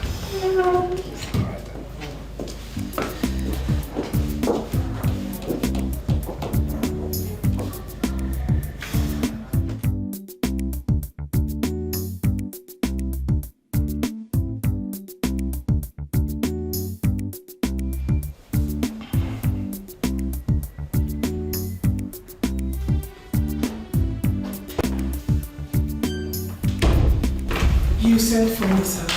Yes, Alice, sit down. How are you enjoying your job? Very well, sir. Are you sure? As in, really sure? Of course, sir. I am enjoying my job. I want to give you a small responsibility. I'm all ears, sir. The board members, they have approved a facelift for the conference hall. You know, when such minor contracts come up in the company, I normally give to my secretary. So I called you here to ask you, can you handle this? Yes, sir. I just need to know the content of the contract and the budget you intend to execute the contract with. Let us say 15 million naira. The contents will include to replace all the plastic chairs in the conference hall with proper furniture. Then the curtains. You have to remove all the curtains, all those aged curtains, and replace with something new, something modern. Maybe the rugs and any other thing that you can replace in the hall to give it a proper facelift. Can you do this? Yes, I can. Good. Now, can you drive? No, sir. No. That means you have to learn how to drive because you need a car. The company can afford to give you a car, but surely we cannot give you a driver. Why, thank you so much, sir. I'll simply register with the driving school immediately. That's good. Now, I want you to close for the day. Go and begin in time to source for the furniture company that will take up the contract. Okay, sir. Thank you so much. I'll expect to see you by tomorrow. Yes, sir. I beg to be excused. No problem. Thank you, sir. Bye for the day. Bye, sir.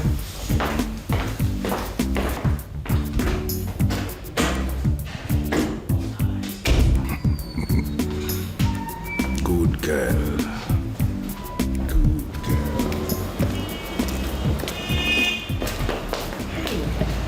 Can I help you? I'm sorry. Can I talk to you for a minute? I mean, I've actually been looking for you everywhere. I know you're angry with me, but it wasn't my fault. I have not said anything to anyone to suggest I am angry with you. He promised me a job. I never knew he was looking at your job. I mean, if I'd lost my job the way you lost yours, I'd be angry with all the parties involved. He said he gave you another job, but I must still say that I am sorry. It's okay. I must say I love your understanding and maturity. It's really a blessing in disguise. But I'm fine. I'm enjoying my new job more than the one you took from me. I'm really happy to hear that. Very happy to hear that. I am Amanda James. And you? I'm Alice. Alice Richard Nebulisa. Did you say Richard Nebulisa? Yes. He was my father. Do you know him? I don't know him, but I think I've seen that name somewhere before. Where? Please, where? I presently can't remember, but when I'm relaxed, I'll remember. Don't worry, just call me. Let me give you my card. Just keep in touch with me. I think you're a good friend. Thank you. And thank you for forgiving me. Bye. I want to advise you like a friend. Be very, very mindful of Mr. Okafor. He can ask for it right there in the office. And he can't turn him down. I mean, I've lost count of number of times he did same to me. What? I mean, you can't be serious. I am telling you what you must experience soon. Apart from that, he's a nice person. I have worked with him for 11 years and I know him very well. Okay? But please, don't say I mentioned this. Oh, no, I mean, of course not. I won't. Take care of yourself.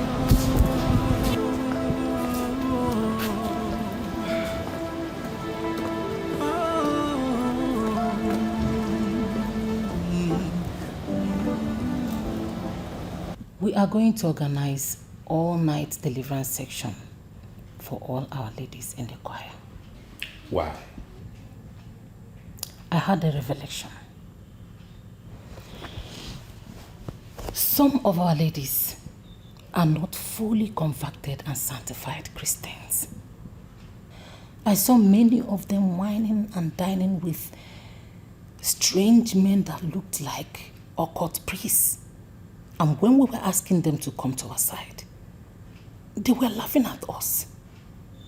And they were practically kissing these strange men right before us. And before I know it, it cleared from my eyes.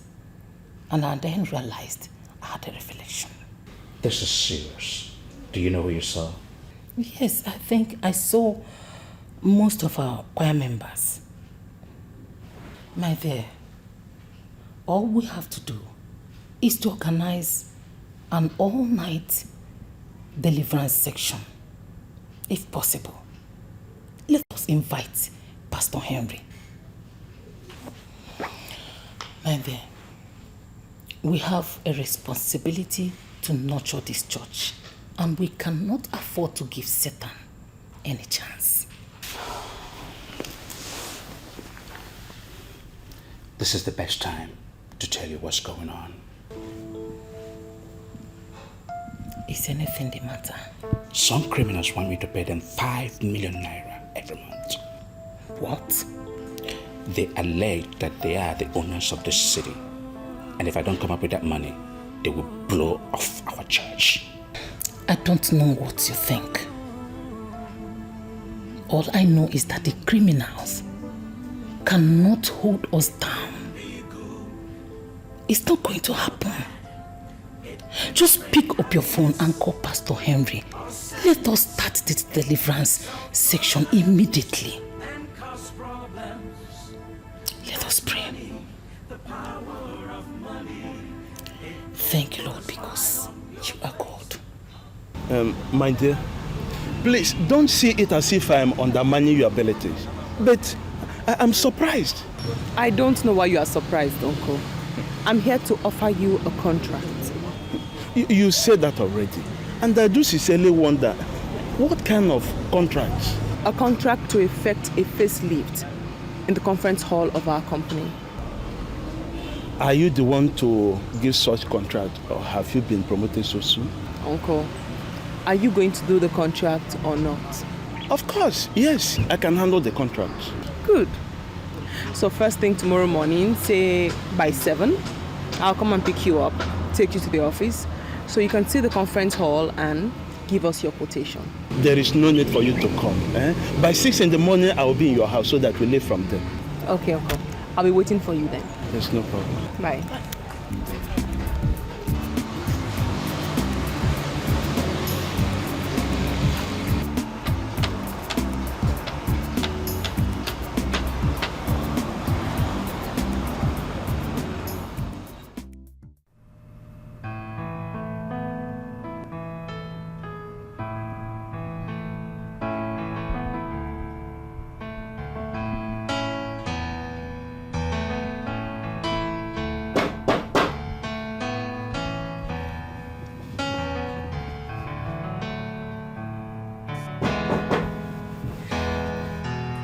Hold on, I'm coming.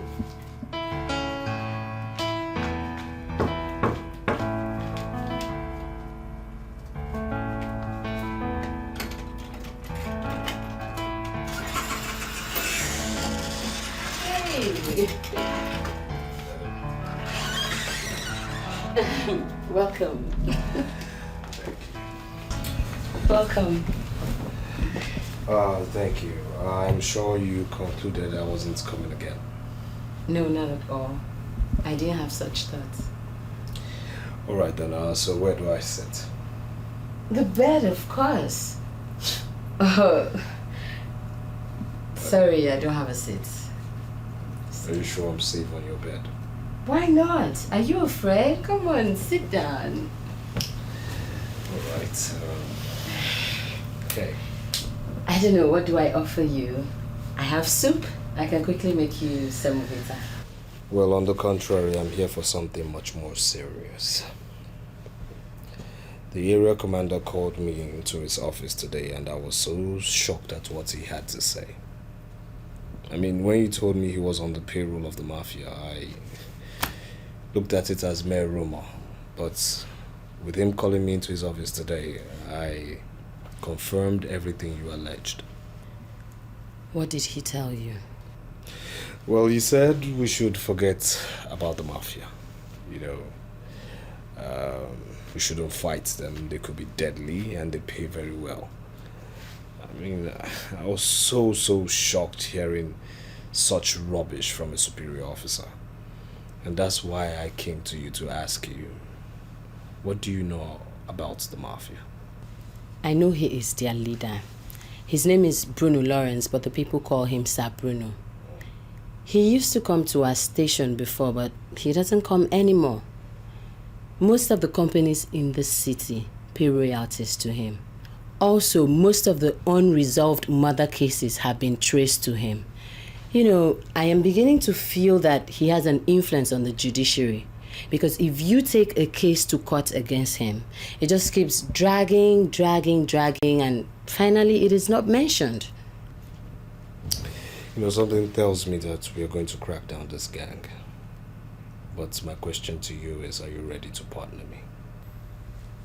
I'm partnering with you already. That's good to know. I'll be leaving now. But I thought you were sleeping here. You want me to sleep in your room? Are you out of your mind? So you have to be conscious of your personal security. The mafias don't sleep. You know what? Put on some clothes. Meet me outside. I don't sleep in ladies' rooms,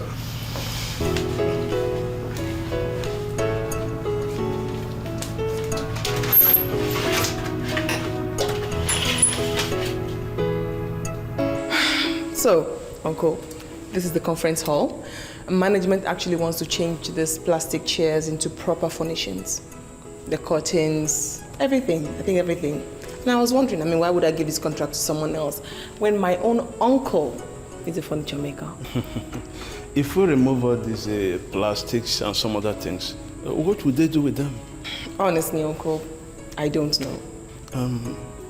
This hall could seat at least not less than 400 guests.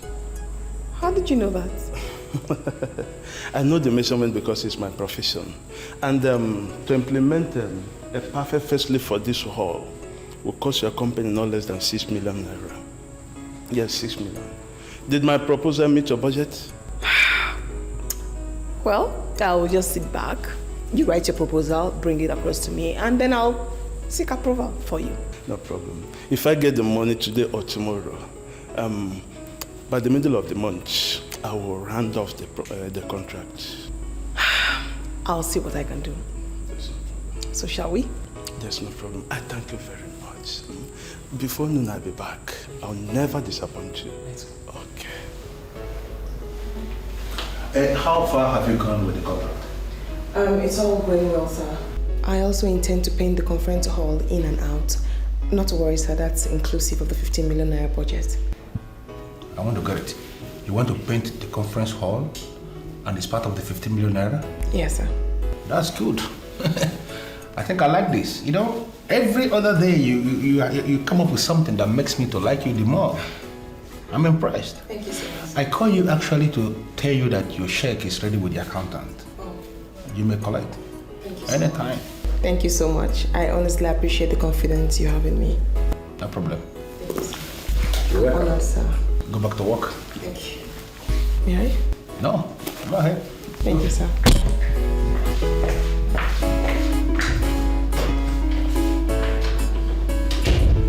I understand you're a lawyer. That is correct. So what can I do for you? I understand you're one man who is determined to crush all criminal gangs terrorizing the city. And who told you so? I am a practicing lawyer, not just one with a certificate. And in practicing, you get exposed to information. I know that lawyers respect you a lot. And they talk good about you.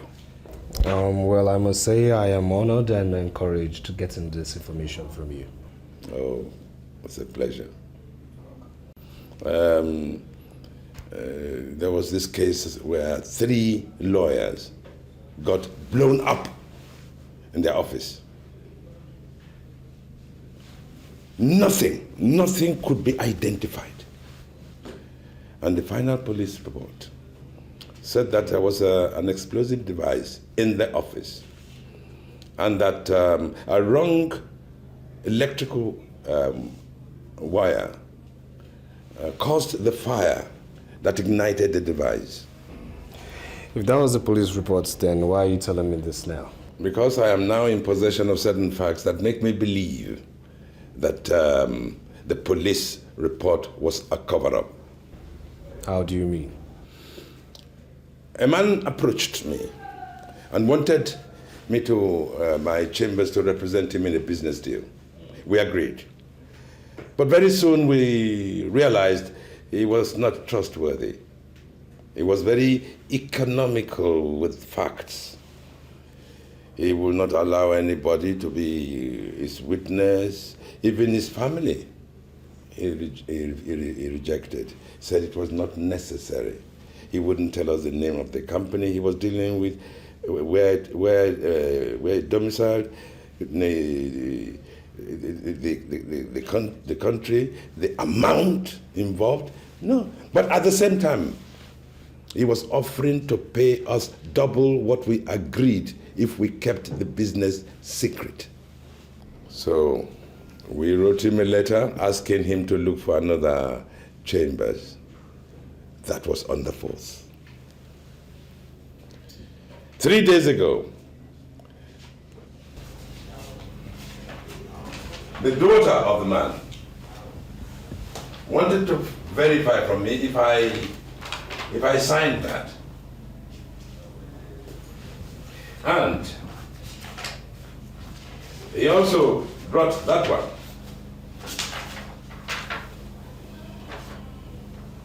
Apparently, after we cut our ties with him, he approached Estate Chambers. They agreed to handle his business, and they signed an agreement on the 16th. On the 17th, the man released $1.5 million to the other company, Agrippa Investment Limited. And on the 18th, boom, the explosion. But what aroused my curiosity most was the fact that this girl said that her father died on the same 18th. Before then, I had trusted the police report, but not anymore. Well, sir, I must say that this case is worthy of my attention. Yes, I honestly and sincerely believe so. You know, I believe that this is the work or the handiwork of the mafia. Yes. there has been a massive cover-up that we should unearth. Have you discussed this with any police officer, sir? I am a practicing lawyer, and we don't like police very much. Present company accepted, of course. No, I haven't told any police officer, neither do I intend to tell any other police officer. All right. Do you have other copies of this document? Yes. Okay, I will keep these documents. I'll retain these ones. And if I may have your card, please. Oh, yes, certainly. Yes, all right then. I'll visit you in your office. Huh? Good. I like that. Okay. And please don't come back here. What? It could be dangerous. Yes, of course. Thank you very much. Thank you. I'll keep in touch. Thank you very much.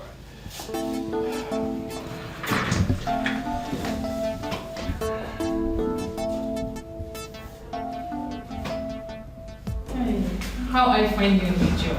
It's awesome. It's lovely. In fact, they asked me to go learn how to drive because they want to give me an official car. He made the same offer to me, but I rejected it. Why? You see, our society has a very funny way of looking at a single girl who has a car. I mean, they see her as a loose girl, as a corporate prostitute, so... I mean, do you think I was excited about the offer?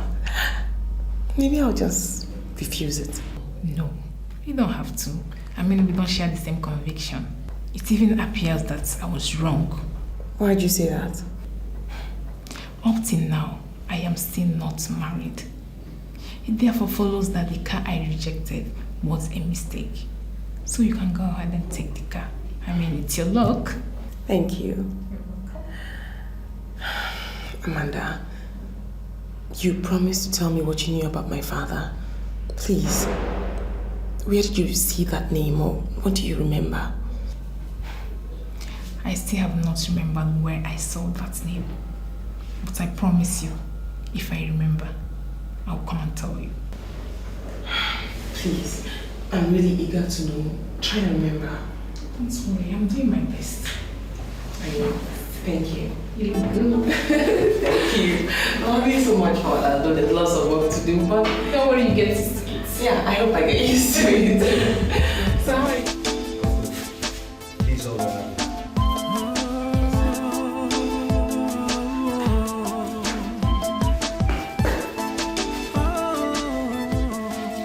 John, sir! Where were you last night? Sir, in my room, sir. In your room? Have you been enjoying the best of health lately? Yes, sir, my health is sound, sir. Then why have you been sleeping on the counter? Sir, I'm sorry, sir. It won't happen again, sir. I know it won't happen again. Because if it does happen, I'll make sure I keep you under the sun for hours. All right? Yes, sir.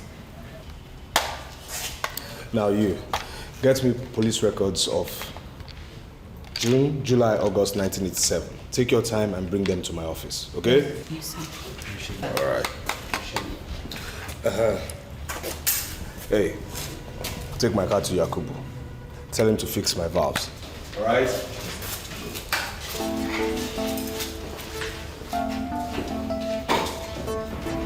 I came to find out how far you have gone, sir. Well, my dear, we are making some progress. Yes. That is all I can say at the moment. Well, sir, I wanted to ask if you needed money to motivate you into real action. No, my dear, we don't need money. But if you have surplus and you wish to give us your support, oh, we shall be most grateful. Yes, sir. Thank you. Thank you very much. I want to know who killed my father. Yes. Yes, of course. Of course.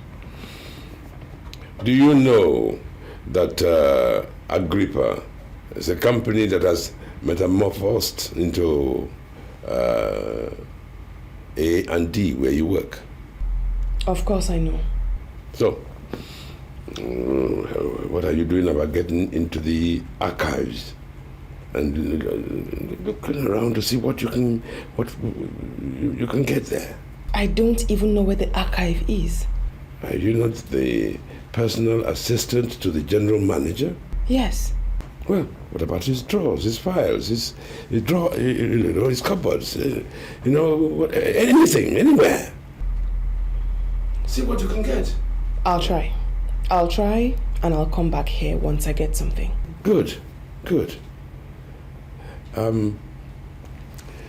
Ask your mother, was there a death certificate? There was a death certificate, surely. I mean, I've seen it once in my mother's room. Good, I'd like a copy. I will get you a copy. Good. Thank you very much. Thank you, sir. It's nice to meet you again. And thank you for the money. You're welcome, sir. Very welcome. Thank you. I'll take my leave. Searching till I find the truth. I will keep searching till I get to the root. Justice is all I seek. Yes, everything is going according to plan, sir. All right, sir. Yes, sir.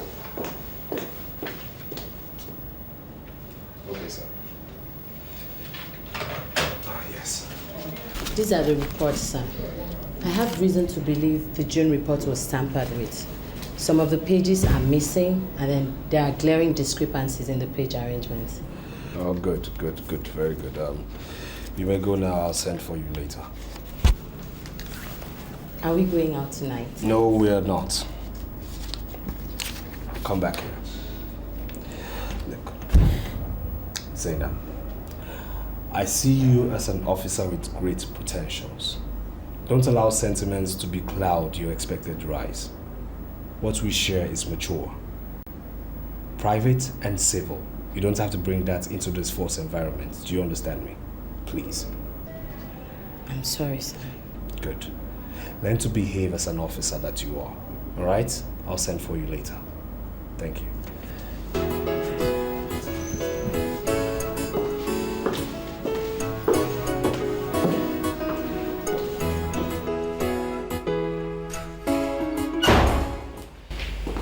How did you bump into my office like that? I'm sorry, sir. You better be.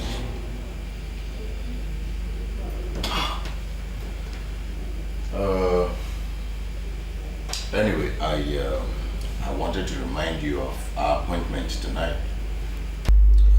The meeting with the mafia? Of course, the meeting with the mafia. I'm sorry, I'm not going, sir. Why? I mean, what's your problem? Well, I've already informed them that we are coming. They are waiting for us.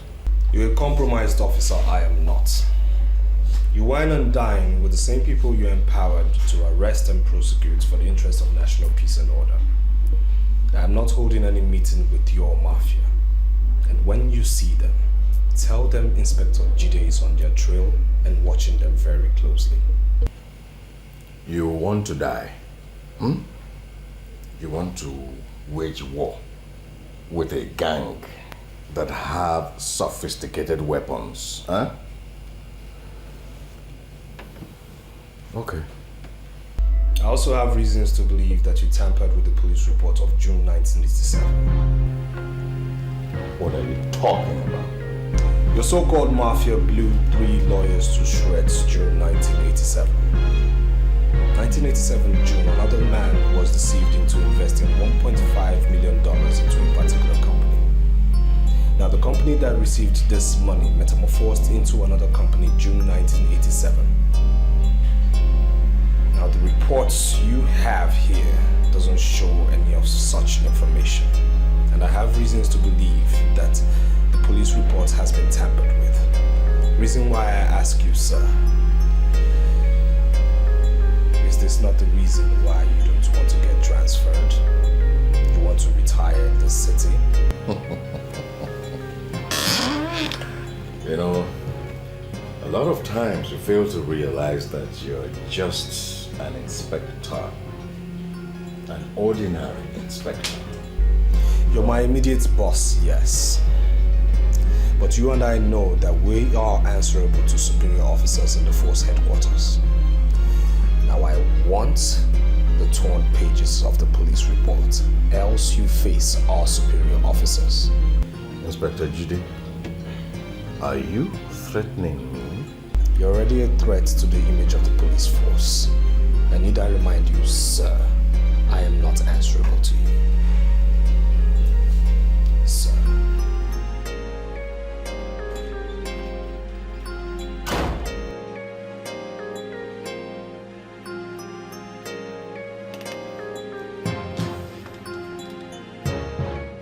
This is a check of 5 million naira, Uncle. You can go and claim the money tomorrow. Please, I want to beg you not to disappoint me. The AGM comes up in 2 months. I want a perfect job. 5 million naira. Hey, you talk if I just say amen. Hey, Alice, you have done your own. Just leave the rest for me. My promise to you is that I will finish in just a month. That will make me very happy. 5 million. I should take my leave now. There's no problem. I will keep searching till I find the truth. I will keep searching till I get to the root. Justice is all I seek to quench my curiosity. I will keep searching till I find the truth. Good afternoon, Uncle. Ah, good afternoon. You're welcome. Please sit down. Thank you very much. Let me get you something to eat. I've just prepared something. No. What? Thank you. No. When I get home. It's been long you came to visit me, you know that. So what's the problem? No, Uncle, no. I actually came to ask if you still do painting contracts. Contracts? You see, contract is my business. Apart from painting, as long as the contract pays, I can do it till that. Actually, Uncle, my company wants to give the conference hall a facelift in preparation for the AGM coming up in 2 months. So, I was wondering if you could take up the painting contract. Yeah, painting aspect of it. Is it only painting contracts? Yes, there are other contracts, but I gave them to Uncle Gilbert. I specifically reserved the painting contract for you. All right. So, how much are they paying? What is your price, Uncle? Would they want to paint it with real paint or those paint made in the barracks? The company wants the best. Okay. Is it going to be outside alone or inside and outside? In and out, Uncle, including the fence leading to the conference hall. You know the place. Yeah. The conference hall. Okay. Take this. The painting will cost 800,000. Okay. That means you have to come to my office tomorrow. I'll give you a check of $1 million so you can start up immediately. Alex, you see, this kind of contract brings out the best in me. And because of this, tomorrow morning first thing, I'll use my money, get the paints and the painters. And I assure you, in 3 days, it is done. That will be awesome. But I honestly have to take my leave now. All right, thank you. Okay, bye. Thank you, my dear. Extend my greetings. Okay.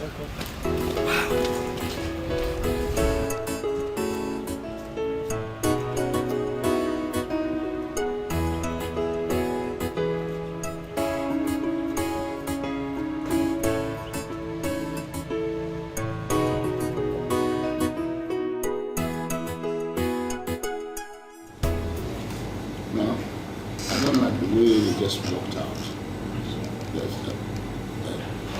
Until I say yes. I don't want anybody to leave here because I know that people are watching us. You understand? Good evening.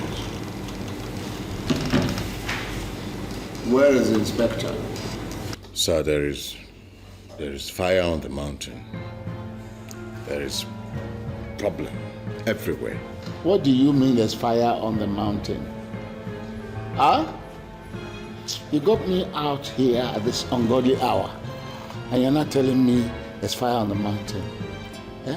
What the hell are you talking about? Sir, there is fire on the mountain means that the inspector has refused to come with me. Look at you. You are an area commander on paper, but in real life, you are nobody. Nothing. You can't even handle an ordinary inspector. Sir. Huh? That inspector is not ordinary. Meaning what? Meaning he uses spiritual powers. He uses mystical powers. I don't understand his ability to uncover the truth, even hidden things. Just this evening, he was asking me about the June 1987 event. He knows the deaths that occurred in that month. He knows about the money. In fact, he knows the exact amount. And for your information, sir, he knows about the company. I mean, it takes a man with spiritual powers to know all of that. How dare you? How dare you reveal such vital information? How dare you allow such information to leak out? How? No.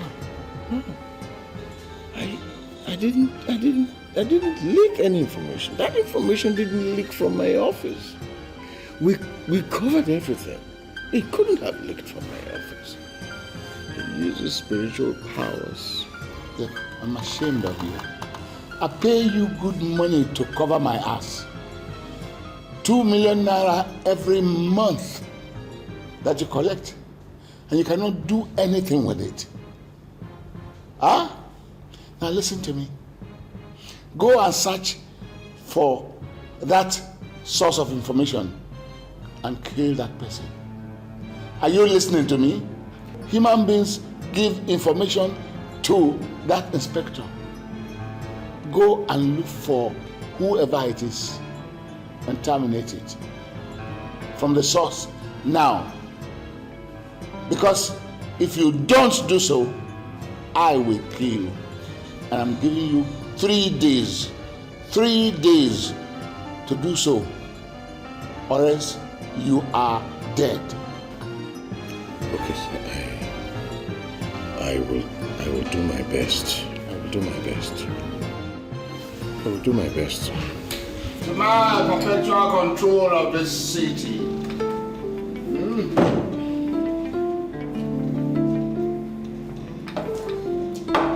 know, we want to understand the simple thing about this whole thing.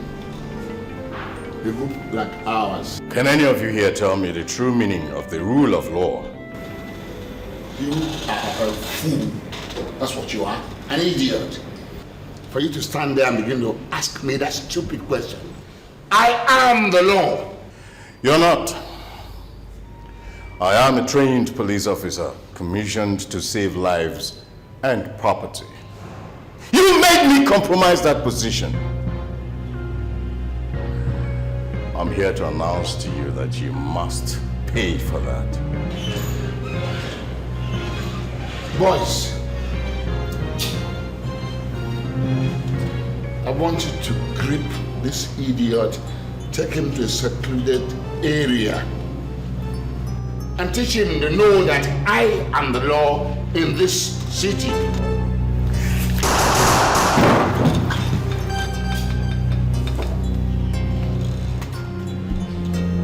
Fool, you shot my man, and I'm gonna kill you.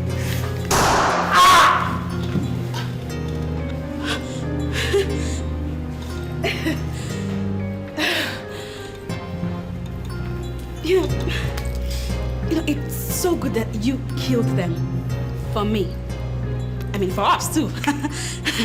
Now I can get to work for you, just like I always wanted. Huh. Okay. Stop there! You know, you want to work for me? I just know that it's people like you that make the gospel of Jesus Christ so cheap. Okay. You want to work for me?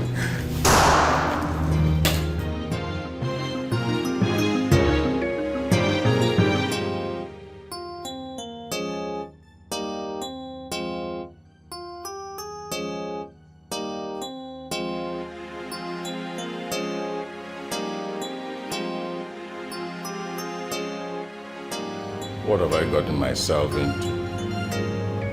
Am I truly a police officer? I compromised myself.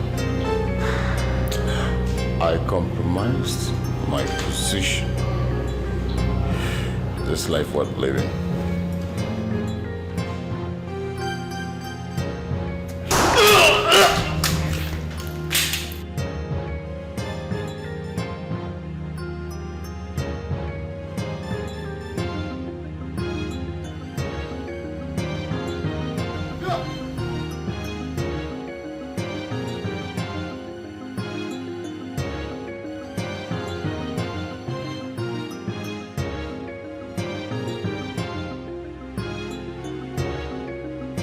I shot myself. Why on earth did I start to fool around with these evil men?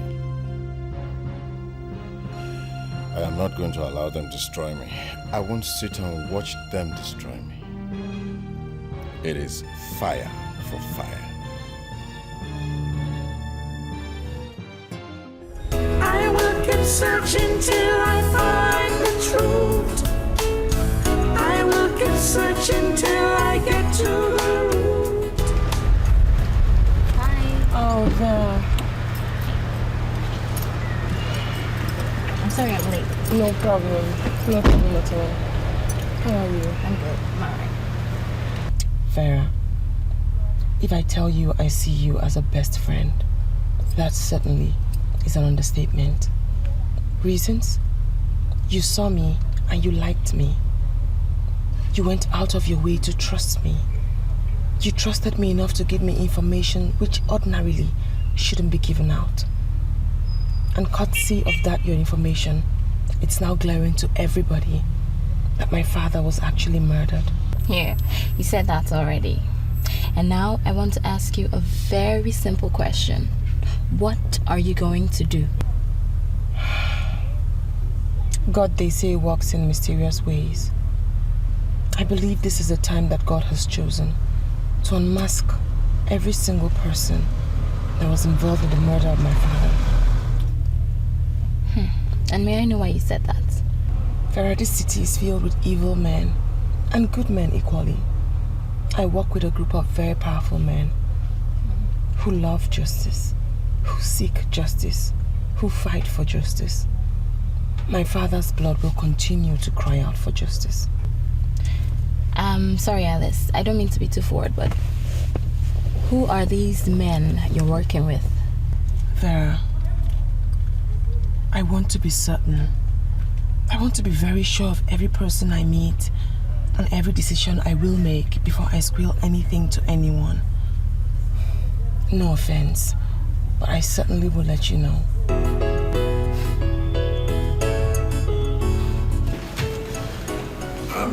Did you find anything? I still haven't searched the office, sir. I've actually been very busy. But I have the death certificate. That's what I came to give to you. Oh, good. Lovely. Right. This is wonderful. Be great help. And please, I have to say something to you very carefully. This case must not be discussed with anybody. Is that clear? Yes, sir. For our own safety. Apart from you and your mom. Nobody else. Is that clear? No problem, sir. My lips are sealed. All right.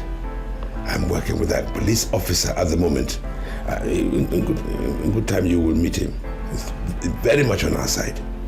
He too advised that you should not discuss this case with anyone. No problem, sir. No problem. Thank you so much. Thank you.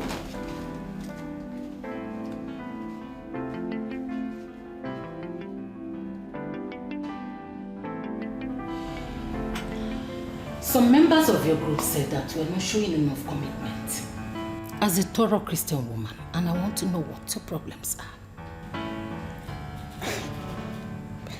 I'm sorry, Mother, but I don't understand what you mean by not showing enough commitment. You did not take part in the all-night vigil of the choir members, and I want to know your reasons. Oh, that. I wasn't in town. I want you to go and see Pastor Henry. Pastor Henry? What would I be doing, Pastor Henry? I want him to lay hands on you and pray for you. Already he has conducted the deliverance on the choir members, except you.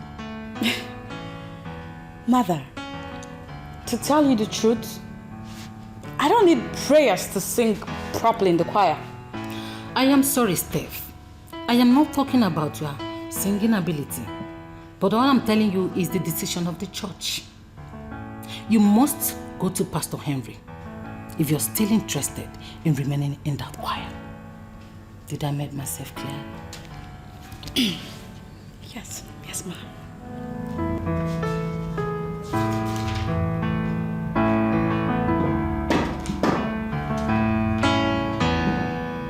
Yes?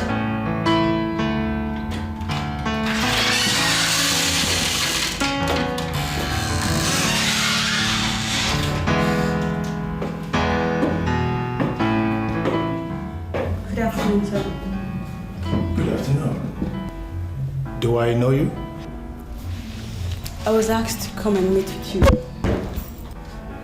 Well, why would you be asked to come and see me? I'm a member of Omega Dynamic Ward Assembly. Not Pastor Henry that anchored the deliverance for choir members. Oh, you were a member of that choir? I'm not just a member of the body. I practically wrote our praise manual. Even Pastor Timothy has had countless reasons to commend me for my dedication and commitment. That's good to know. That's good to know. Well, in that case, have a seat. Please sit down. Thank you, sir. Alice, I called you here to say that I am impressed with your painters. I'm happy with the speed, and I think I love the color combination. Thank you very much, sir. Now, can they paint the entire compound? Yes, sir. But any need for that? Yeah, serious need. The original plan was for us to give the conference hall a facelift. You came up with the idea of painting the hall inside and outside. Yes, sir. Now we have a situation where the hall is looking different from the other structures we have within the compound, and I think that is not right. So I want you to discuss with your painters. Let them put up another proposal to that effect. I will, sir. Thank you, sir. No problem. And one more thing, Alice. You are required to be with me in Abuja this weekend. I'll just get ready. Prepare. Thank you, sir.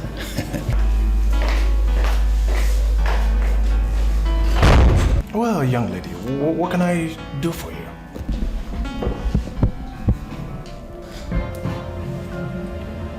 What are you doing? Do you like what you see, Pastor? Do you realize I'm a man of God? Oh, God. You see, Pastor, there are things that happen in the church that ordinary members don't get to hear. One of such, I want us to experience now. Look, young lady, you have fallen prey to the antics of Satan. You should surrender under the power of heaven, the supremacy of God. Talk about submission and surrender.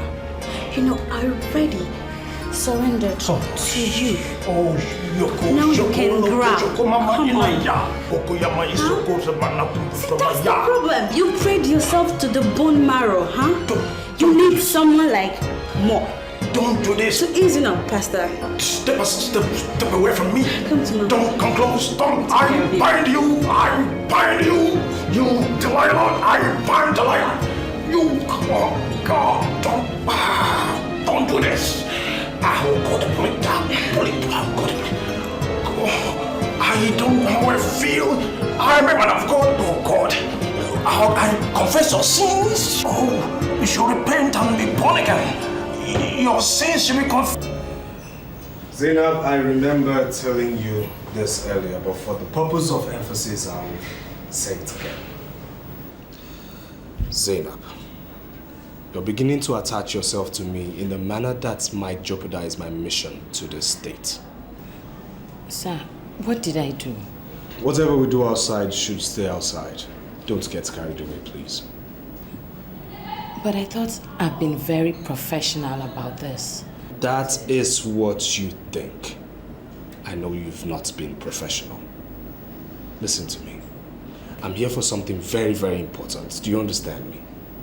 And please, I don't need us to, let our one night of extra activity or one night of ecstasy jeopardize my mission at hand.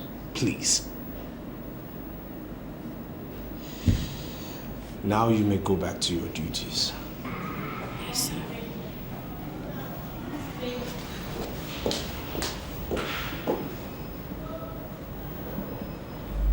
I want to put it to you that there can never be two captains in a ship.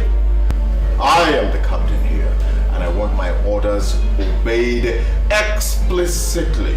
I am a police officer, and as such, I can never be a captain. Are you cracking jokes with me? I only made an emphatic statement, sir. I am a police officer. I'm not in the Navy, and as such, I can never be a captain. I want to know exactly where you got that 1987 information from, and I want it now! I am still investigating, and as such, I do not want undue interference from compromised officers. You're calling me compromised again? A credible officer will not hold meetings with criminals. You accepted before me that you hold meetings with the mafia, which I have taken into account. Now, if a credible officer doesn't do it and you do it, that makes you not credible and compromised. Don't put more words into my mouth, sir. You have up till the end of business day to provide me the source of your information. Otherwise... Otherwise what?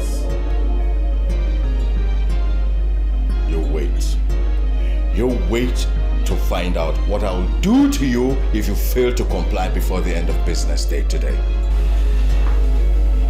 You don't have to wait until the end of business today. If there's anything you want to do, go ahead and do it now. Because I will never, ever tell you my source, sir. Sir.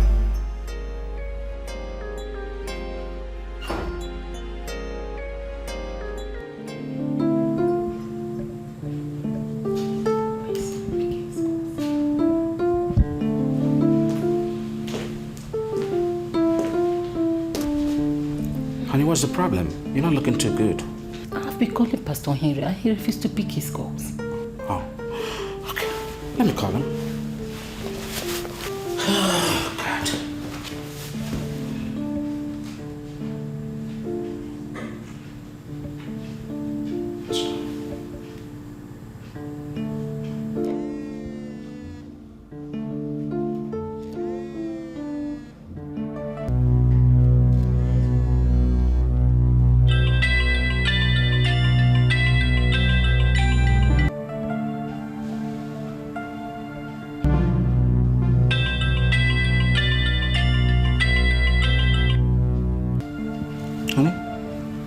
He's still not picking.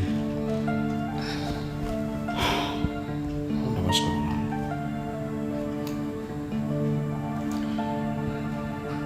on. Sister E. Hello? Hello, Pastor. Pastor Henry has been shot in his office. Lord Jesus. What? Henry has been shot. What are you talking about? Some people came into his office and saw him in his own pool of blood. Where is he? They rushed him down to the intensive care unit at the general hospital. Pastor, please hurry, he's going to die. Henry has been shot, he's in the hospital. Come on, let's go. Jesus.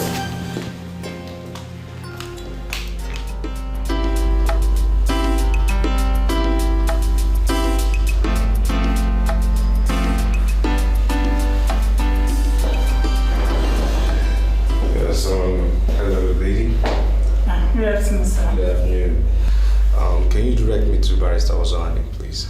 The name, sir? Inspector Chide. Oh. Yes, Central Police Station. You're the inspector. Barrister is waiting for you at home. He said I should give you this address. Meet him at home. All right then. Thank you. Thanks.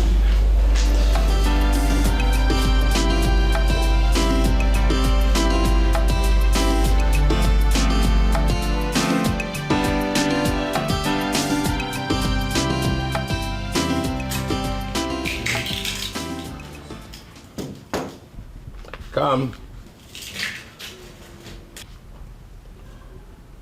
This way.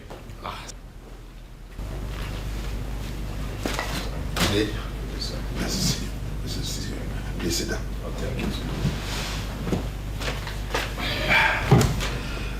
Your secretary said I should come meet you at home. So I asked why you summoned me here, sir.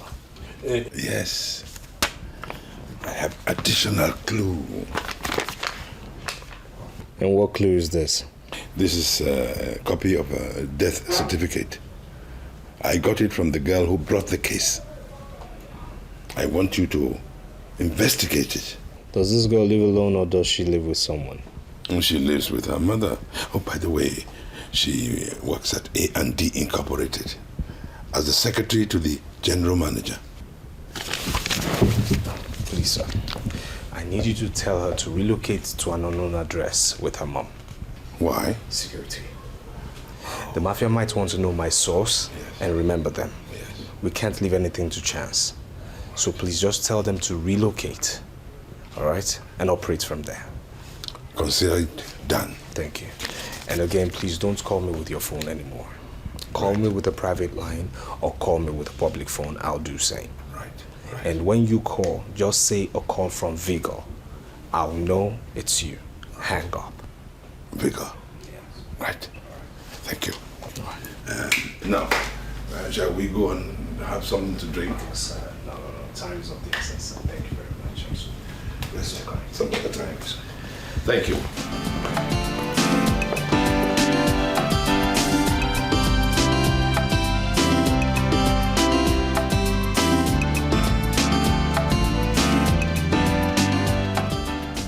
Doctor, what's going on? What's just saying, please?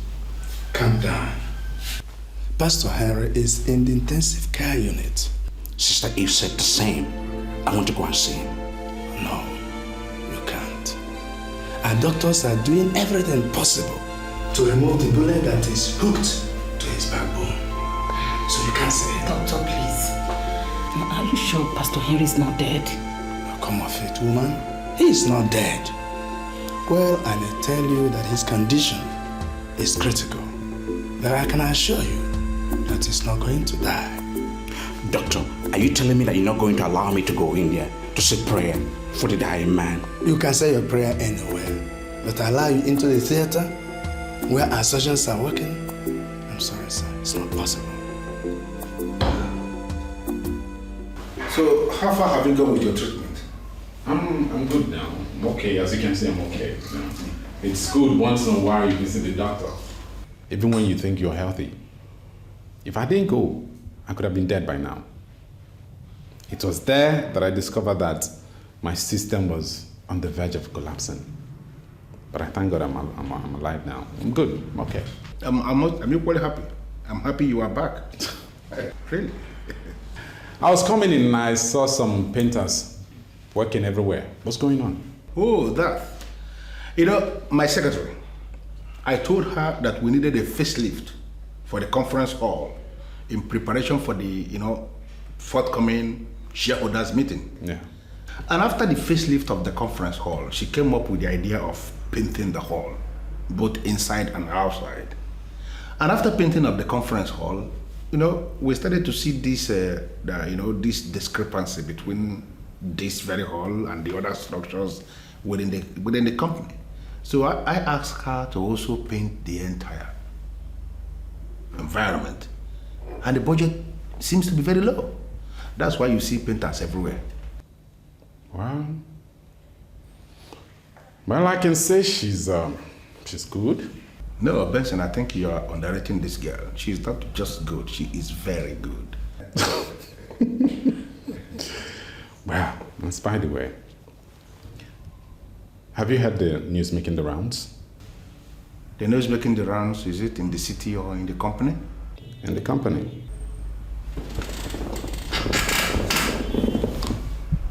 In the company, I have not heard anything. Amanda, your former secretary, is pregnant for Mr. Cowrie. And he's planning to marry her. Mr. Cowrie is planning to marry Amanda? That's right. In this company? If that should happen, I'm telling you, both of them will leave this company. You should be worried, Mr. Careful. Worried over what? You should be worried that you were not able to make that girl pregnant for 11 years you dated her. What? People are beginning to think that you're not man enough.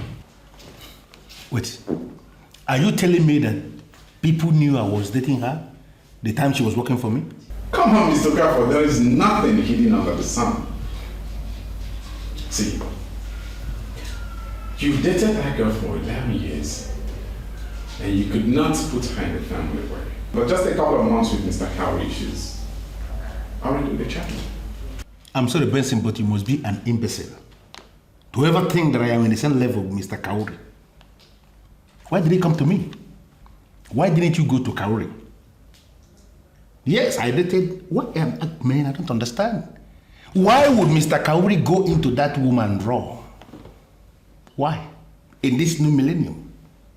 In this age? Of course, I dated her. But I never entered her raw. Because I know what I'm doing. I'm a civilized person. Do me one favor. Go back to Mr. Cowrie in his office, look into his face, and tell him that he's an idiot to have gone into that woman raw without any protection. You know, what are they talking about? They are opening raw and they are entering raw in this business environment, and you are coming here to discuss that thing with me? I have spoken to the police officer, and I think he has made a very good suggestion. What did he suggest, sir? That you and your mom should relocate to another unknown address. Why? His source is being investigated, and soon they might remember your mother. So it is very prudent to take your mother to an unknown address. Are they that powerful? You're dealing with mafia. They're heartless and ruthless. They will kill an entire gathering looking for one person. Oh yes, I'm not bat an eyelid. If you ever cross their path, consider yourself dead. But we don't have another house. Where do we move to? Well, I have a flat in one of my buildings, and you can go there. It was a space I wanted for a guest house, but you can have it for now as a temporary measure. Where is the flat? The street behind yours. I'll have to speak to my mother about this, and I'll get back to you. No, you haven't got that time. You must move tonight. So urgent? Dealing with criminals, ruthless criminals. That reminds me, sir. I actually saw a document in my father's wardrobe. It's dated 1983, May, but the account statement has my father's name as the account holder. I don't know if it's of any importance to you. My dear, it could be of utmost importance. Have you got it there? Oh, I didn't know it was going to be important, so I didn't bring it. But if you want it, I could get it for you. Oh, yes. Yes, I think it could be very, very important. I will get it across to you, sir. Yes. Thank you. Thank you very much. Thank you, my dear.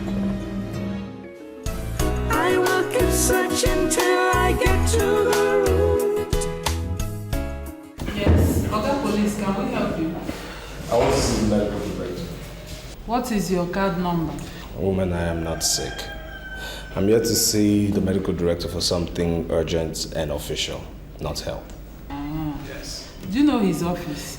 If I knew his office, I wouldn't be wasting my time asking you this question. I need to see him real quick. Time is running. Okay. Enter from this passage. The second door by the right.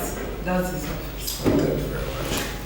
I will searching till I find the truth. I will keep searching till I get to the root. Justice is all I seek, to quench my curiosity. Yes, come in.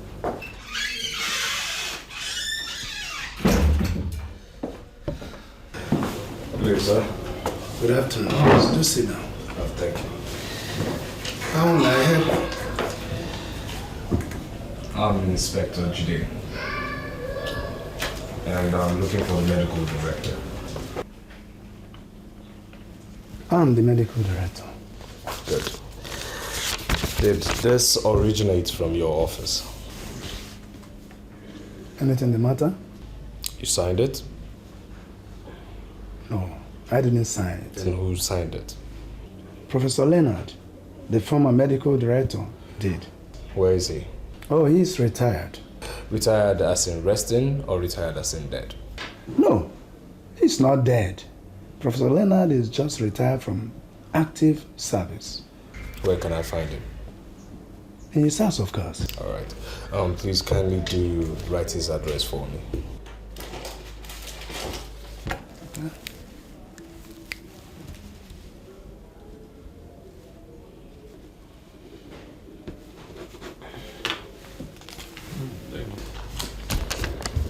Thank you very much. The man is old. Don't dream so much. If anyone comes here asking you any question, do not give him any detail. We, the police, are trying to unveil some criminals. Now, helping the police is part of your civic responsibility. I'm sure you do understand that. How am I sure you are not one of the criminals out there? Because I'm leaving your office and you're still alive. Criminals live with tales of woes and sorrows. Have a nice day, sir. There is more to it than meets the eyes.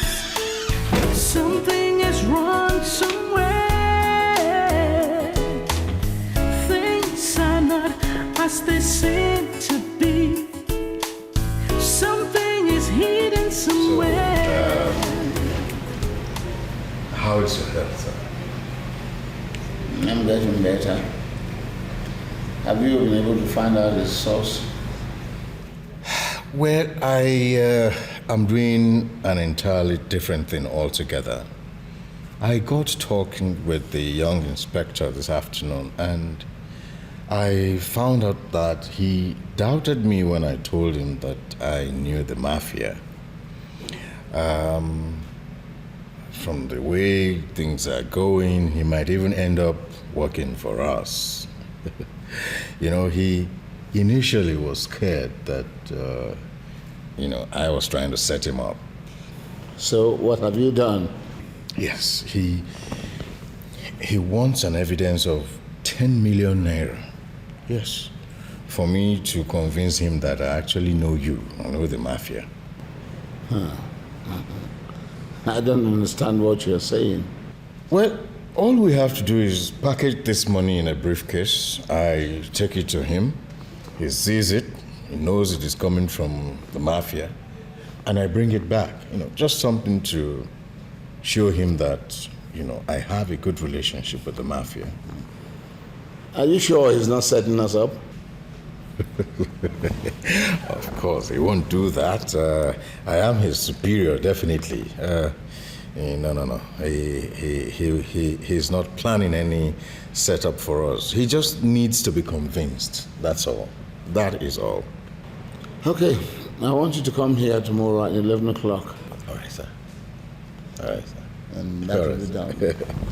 And I hope you just take a lot of rest and I'll be all right. Take a lot of water and relax. Thank you very much. All right, sir. Thank you, sir. I'll see you tomorrow at 11. Tomorrow at 11. All right. Thank you, sir. This is the zenith of my leniency. If you do not bring that idiot here, I will suggest that you commit suicide. That will be a better option for you. If you kill yourself, then you won't have any problem at all.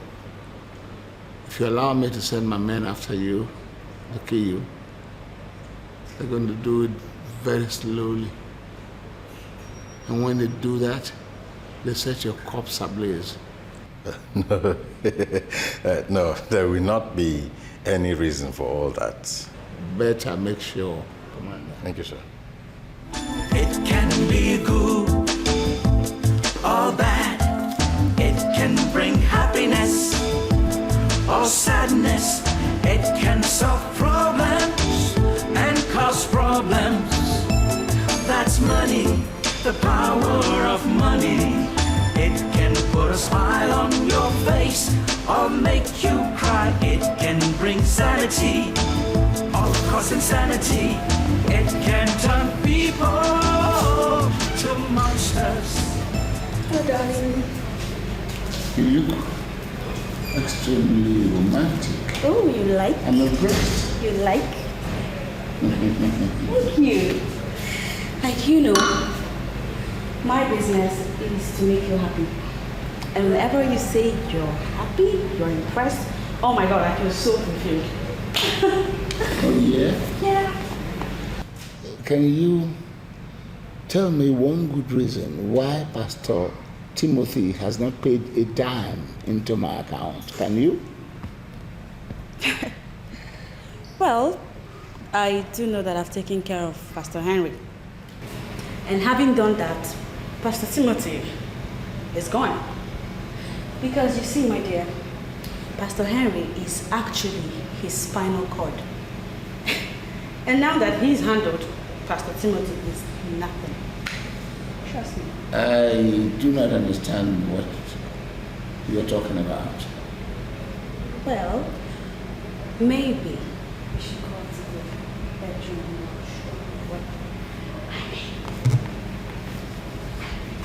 Come on.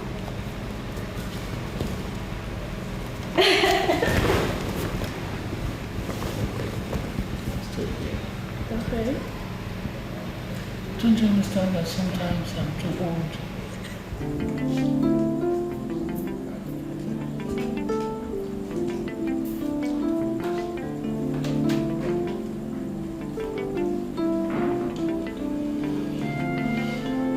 This used to be my favorite.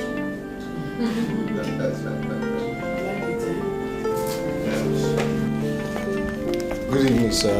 Good evening, madam. I am Inspector Jide from Central Police Station, and I'd like to have a talk with Prof. Oh, please do have a seat. I'll join you right away. You're welcome. Thank you, sir.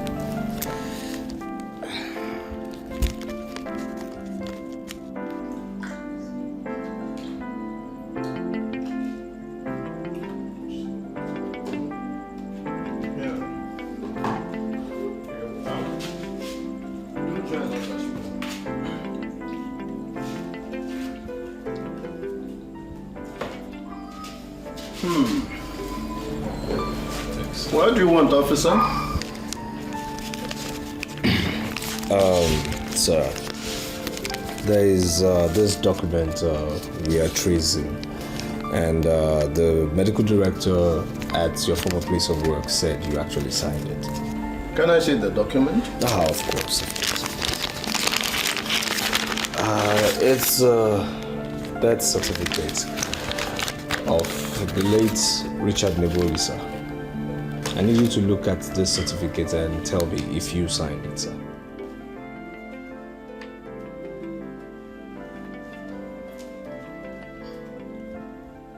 Yes. I'm the one who signed the document. I signed it in my capacity as the medical director then. Oh, good. Splendid. So, what was the cause of his death? The cause of the death is written in that document. Just can't you see? You're with your eyes there. Sir, I am not a medical director, you know. I'm just a police officer. You signed this document, so I need you to explain to me the cause of his death. If you insist. The man died from cardiac arrest. Sir, I need you to be careful what you say, you know. Tell me the truth. Because evidence reaching the police say that he was actually murdered. So, sir, I need you just to tell me the truth and nothing but the truth. Because else I'll subpoena you to court. You're an old man and I know you wouldn't like that. Inspector Jide, or whatever you call yourself, what else do you want from my husband? I mean, why are you grounding him? He has told you everything that he knows. What is all this? Madam, your husband must answer all my questions. Ha. What exactly do you want from me? The truth. Prof, did you conduct a proper post-mortem on late Richard Nebulisa before writing his death certificate?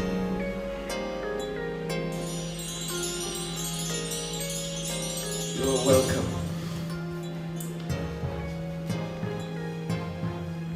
Why did you bring me here? I want you to assure me that you are still committed to the promise you made. Well, that depends on the particular promise you're talking about. All right. I had a dream where some relevant government authorities came asking after the circumstances surrounding the exit of Richard Nebulisa Esquire. That is, if you know what that portends. Wait a minute. Professor Leonard, you mean you invited me here to come and discuss your dreams? I'm sorry, Sir Bruno, but I killed the man because you promised to cover my track. Now, I want you to reassure me that that promise still stands. Without any fear of contradiction, I give you my word that everything is perfectly under control.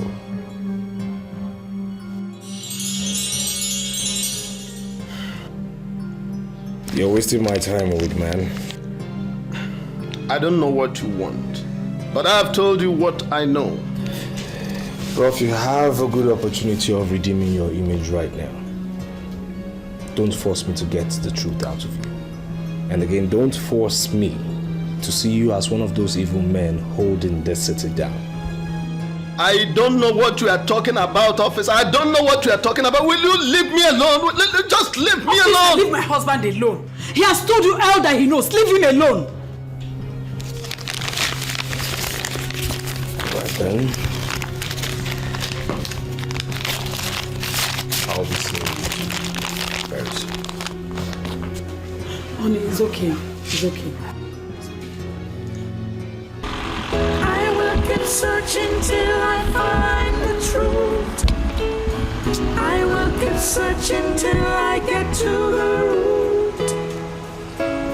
Justice is... What happened? Any luck? He didn't say anything. His countenance failed him though. I knew he was lying. Okay, let's go. Justice is all I seek, to quench my curiosity. I will keep searching till I find the truth. I will keep searching till I get to the root. Justice is all I seek, to quench my curiosity. There is more to it than meets the eyes. Something is wrong somewhere. Things are not as they seem to be. Something is hidden somewhere. Looks like the truth has been swept under the carpet. I hope I'll meet you awake when I come back, baby. Honey, where are you off to? Of course, to see a friend. I'll come back in a jiffy. By this time? Can't it wait till tomorrow? Don't worry. Like I said, I'll be back in a jiffy. is somehow urgent. Okay. See you. Be careful, eh? I see you when I come back. But some memories are so hard to forget. The truth will come out in the open someday. I will not rest till I find. Honorable Professor, I wasn't expecting to see you in my house. I hope everything is all right. Everything. I mean, every single thing is not all right. Why did you say so? Good. One police inspector, Jide, just left my house. He knows everything. I mean, every detail, he knows it. By the way, you promised me that you were going to cover everything. But at the end of the day, you succeeded in covering nothing. This man told me point blank that Richard Nebulisa was killed. You can see that by this singular act, you are going to ruin my retirement. Did you tell him anything? How could I? How could I tell him anything? However, I managed to tell him that the man died from cardiac arrest. Oh, good. Good. Relax. Everything will be all right. Just relax. Don't let Inspector Jide bother you at all. Are you sure you are going to handle the situation? Don't you trust me anymore? Relax. Everything will be all right. Just relax. Let me get your favorite drink. Honorable Sir Bruno. The only Mr. Fix-It the whole universe. I am the one that they couldn't arrest. You could say that again. See, all over the world, men and women always dream of wining and dining with the powers that be. You see, I am the personification of the powers that be. You could say it again. This way from me, let me get a drink.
Professor of Medicine.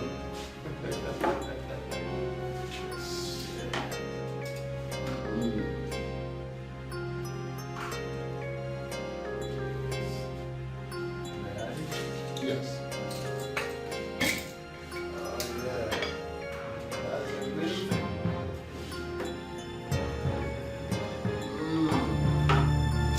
This is your favorite wine, I've kept it in my room for 7 years. Oh, I know it will taste real good. It will taste real better now. Yes. Put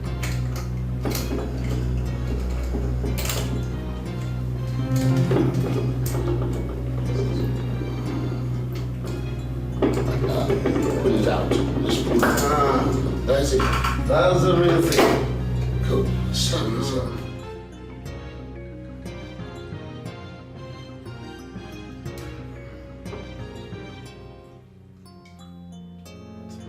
Yes, the police will look for us and they will never see us. That's right. And we shall remain the men who will control this city. Oh yes, oh yes.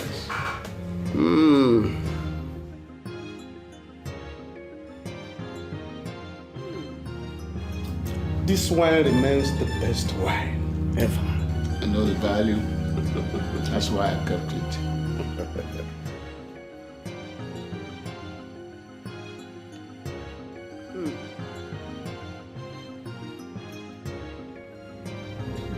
I don't have to keep my wife waiting. Okay. I'll be waiting for your action. All right. Well, thank you, Professor. Thank you, Sir Bruno. Cheers. He was paid. Now it is time for him to pay.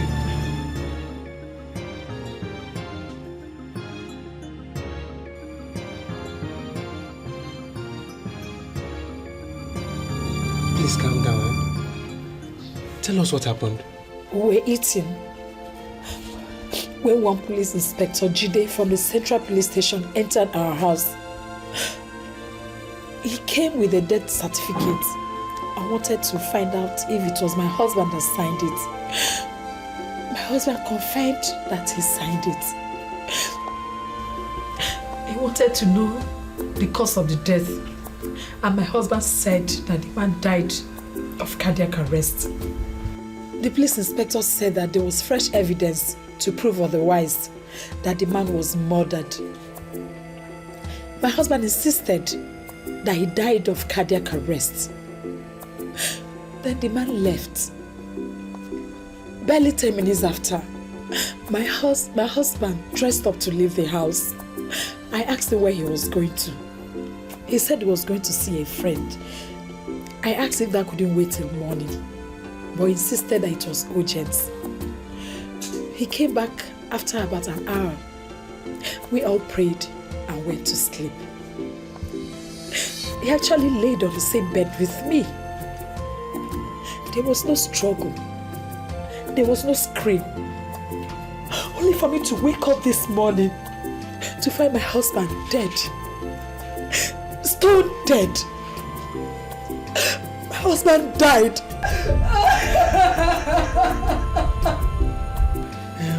Did he mention the name of this friend he was visiting? He did not. He did not. He just died. Calm down, take heart.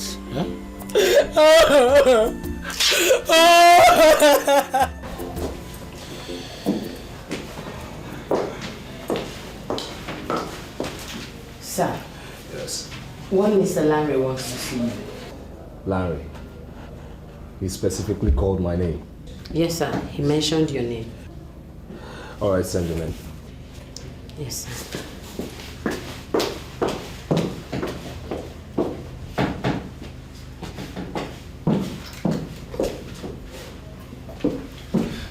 Good day, officer. Yes, good day, my brother. How are you? I'm fine, but not very fine. I'll sit down. So, my brother, what can I do for you? My name is Larry. I'm the younger brother to Professor Leonard. Well, I must say your brother, Professor Leonard, is not a friend of the police. Why do you say that?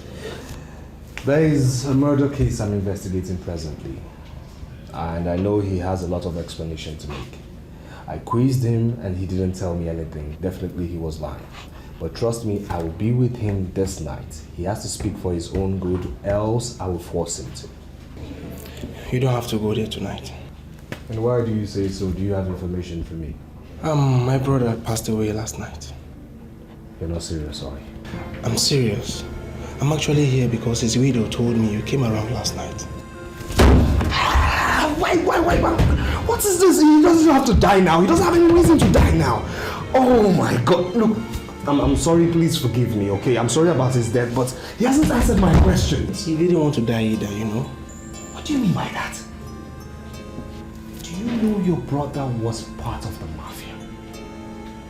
And he could have committed suicide in order not to jeopardize his organization or expose the mafia. Are you suggesting that my brother killed himself? Look, I've not said anything, but I'm not saying that, but still it's a possibility, huh? Well, when you left last night, his wife told me he drove to visit an unidentified friend. He came back, slept, and then could not wake up this morning. You know what you're going to do? You're going to go to your people. Tell them the police want to conduct a post-mortem on his corpse. Don't bury him just yet. Yes.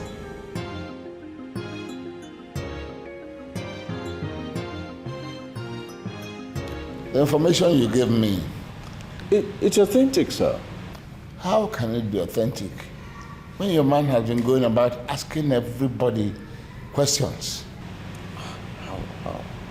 How can that be?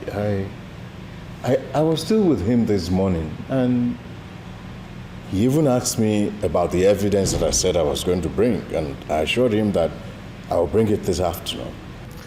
He went to Professor Leonard and questioned him so much, the man nearly broke down and started singing. You understand? If he meant well, if he was interested in joining my company, why would you go about questioning people like that? If it's that, sir, I don't think it's a problem. You know, he doubts us. He's worried that we are setting him up. That's why he's so serious with the so-called investigation. You know, you just give me the evidence he asked for, and when I show him, I might eventually bring him here. All right. Todd. Sir. Open that box for him. Yes. This is money, though it is not 10 million. There are millions there. And that's what you asked for. If you fail this time, man, you are a dead man.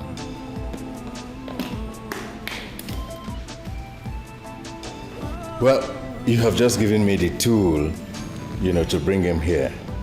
Just leave the rest to me. I'll handle it. Thank you, sir. You better not fail this time. I won't fail, sir. Thank you. Solve problems and cause problems. That's money, the power of money. It can put a smile on your face or make you cry. It can bring sanity. In my career, I've seen the mafia move separately. But I must say that the way they move in the city is the most dangerous I've ever seen. Why do you say that? I went to visit the man who signed the death certificate last night. I questioned him to get some facts. He was lying. Then I left. Then I gathered he went to see a friend, unidentified though. Came back, slept, never woke up. This is serious. Yes. I like to see the girl and her mother. I like to question her mother. She's still a suspect, I am sorry. And I will not play down on this suspicion until I've quizzed her mother properly. Right, okay. Yeah, I'll take you to their home. Good. Oh, by the way, that girl has actually found yet another lead. The best so far, in my view. Her father's bank statement. Oh, yes. And the bank is still alive. You will not believe this. He had $7 million in 1987. Now, luckily, the bank still exists. So what you have got to do is find out if the money is still there or it has disappeared.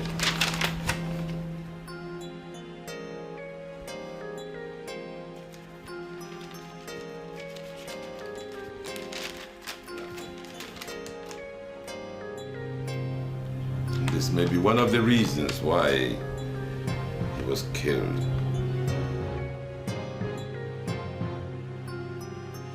The moment she came into my office, I knew I was in trouble. You know, she began to exhibit some seductive movements that I didn't understand. You know, and suddenly she began to take off her clothes and she just rushed at me like that, and I was so helpless. I'm sorry, Pastor Henry.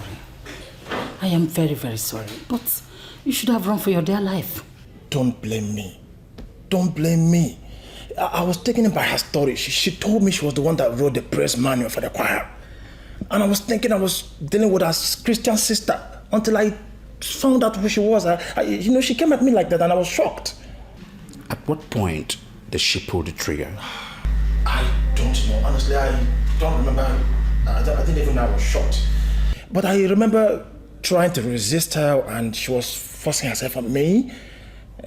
Then I passed out and I woke up in the hospital and they told me they had removed one bullet from my backbone and all that. To think that that kind of girl is in a Pentecostal choir beats my imagination. I still cannot believe it.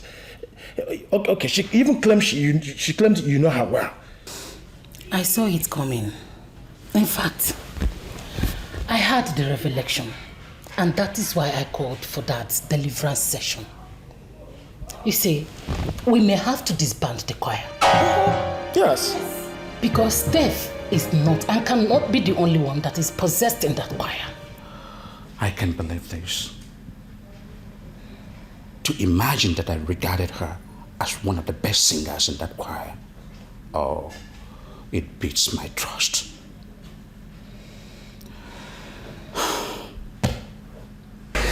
Yeah, I want the history of a particular account, so who do I get to meet? The manager, the accountant, or you? It depends on what you want. I can make such inquiries, but when I can, I will refer you to my immediate boss. Well, I think I'm fine by you.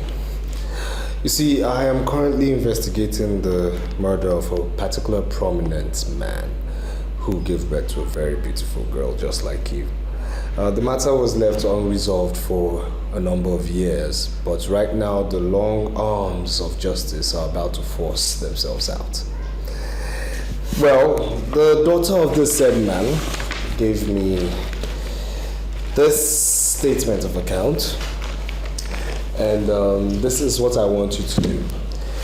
Look it up in your system, open it, and tell me what you see. I like your manner of approach. Well, thank you very much. Of course, a beautiful banker like you is expected to do beautiful things. Wow! What's the matter? No, but you have to see the manager. What's the problem? Nothing. But there are certain things he alone has to explain to you. So where can I find the manager? It's not on seat now. You can come again tomorrow. All right. I'll come tomorrow then. So can I have my statement? Okay. Thank you very much. I think I'll see the pleasure.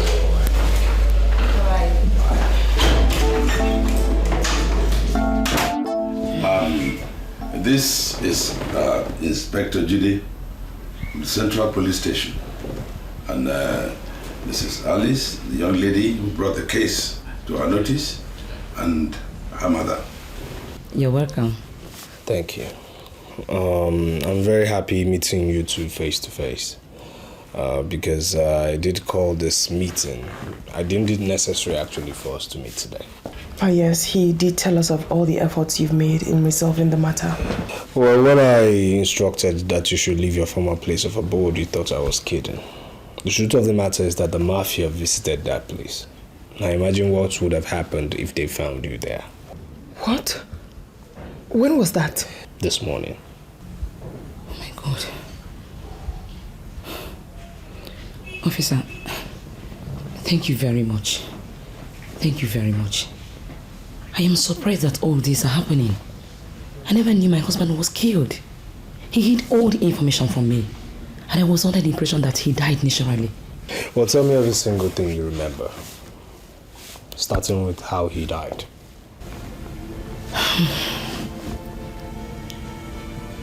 He woke up normally that day and left after eating his breakfast of pounded yam and insala soup. He ate the same breakfast every other morning. He came back around 8 p.m. I can remember that night, he smoked in the sitting room for about 10 minutes and went to bed.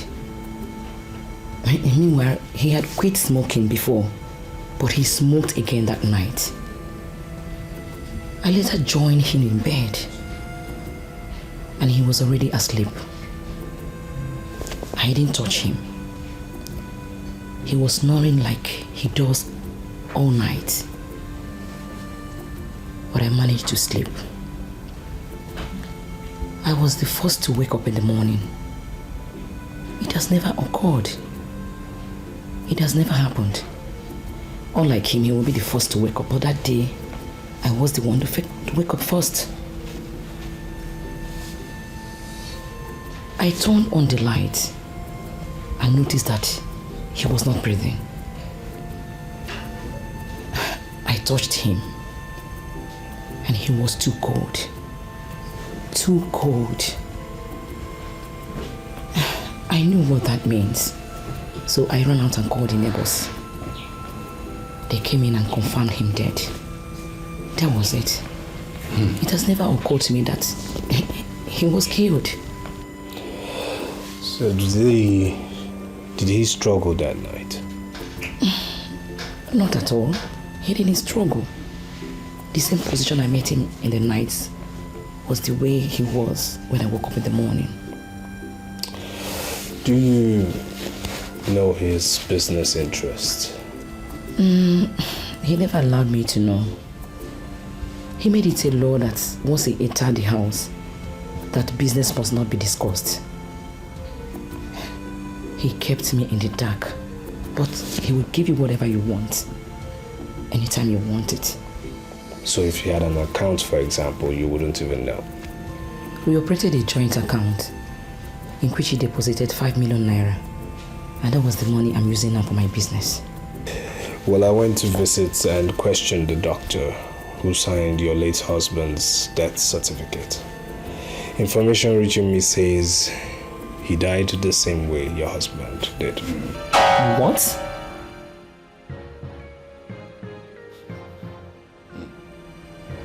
Officer, are you suspecting anything? The mafia killed them. I am sorry, Larry.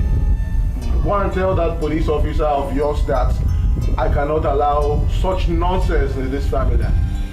If he wants a postmortem, then he must wait for his own father to die, then he can perform such experiment on him. Do you understand me? I cannot allow my brother to be used for such laboratory experiment. Do you understand? Bros, I don't know why you are misunderstanding this whole matter. The police are suspecting our brother was murdered, and they want to investigate. And if you look at the whole circumstances surrounding his death, I agree with them. The police have warned that we should not bury him. Did you hear that? Who is that police officer to tell me not to bury my brother? Who is that police officer? Do you know what the postmortem is? They want to pick up the professor and cut him into two in the name of experiments. So that what trash is that? I would never allow such happen to my brother. But bro, if the police still insist on going on with the investigations, why don't we allow them? If not, they will conclude that the late professor was murdered by members of the family. And which, of course, the press will not even investigate before calling us the murderers. Please, let us allow the police to do their work. Arrant nonsense. The press can write whatever they want to write. I do not care if they write rubbish today, I will debunk it the next day. You understand me? My brother died of natural cause. He slept and did not wake up just like our ancestors. What rubbish is this? How would I allow my brother, a professor, to be taken as laboratory experiment for small nurses who jump from bed to see his nakedness? It will not happen. I, the Alatisi of Agoju, would never allow such to happen. Do you understand that?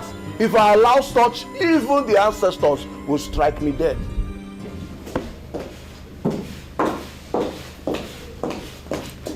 Sir, you sent for me. Zainab, sit down. So tell me, what are your findings and why has the area commander not been coming to work? I understand he traveled, sir. Traveled? I mean, he couldn't have traveled without a handover, without telling anybody. Are you really sure you went to his house? Sir, I am a very serious officer. I went to his house and the guard said he traveled. Could he have been killed by the mafia? Sir, please, you need to slow down on the tempo and rest. The way you're going, you may break down. Rest? When the city is on fire? Do you know what you're talking about? What are you up to? Nothing. I was thinking maybe you'll come around tonight. You know what? You go back to the counter, alright? And don't come back here until I tell you to. Yeah, stay there. On another note, you go with some officers to the area commander's house, okay? Comb the place, drill the guard. You may never know when you get proper information. You may leave now. Yes, sir.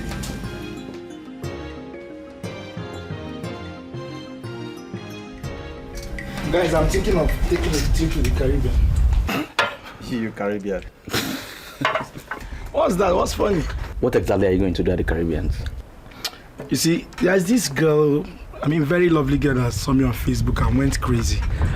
And she invited me over, I'm thinking of having a moment of bliss with her at one of the best beaches in the Caribbean. I'm serious, I'm going to finish that girl. Saka. What? Should I tell you the truth? And what's the truth? You have to be careful. Sure will, I'll be careful. You just have to be very careful. What's the problem? I will be careful. No, you see, Caribbean is not just the kind of place you just go like that. But don't be saying I know they Facebook. Facebook thing. But I'm that the girl come. Boss, are you pondering what I'm pondering? No, sir. The area commander, he has made away with my money. Remember the money you opened for him to see? Yes, sir. Yes. He has escaped with it. He came with the story that the inspector wanted to see 10 million naira before he joins us. It was all lies. He just wanted to take the money and run away. Luckily, I didn't give him 10 million. He took 3 million. What exactly do you want us to do, sir? I want us to bring the area commander here. Yes, with my money. But in case you don't find the area commander, look for whoever has seen him and bring him here. If you can't find who has seen him, look for who has heard about the area commander, whoever he is. Bring him here. The truth is that you must bring somebody here. Am I clear? Sure. You stay behind.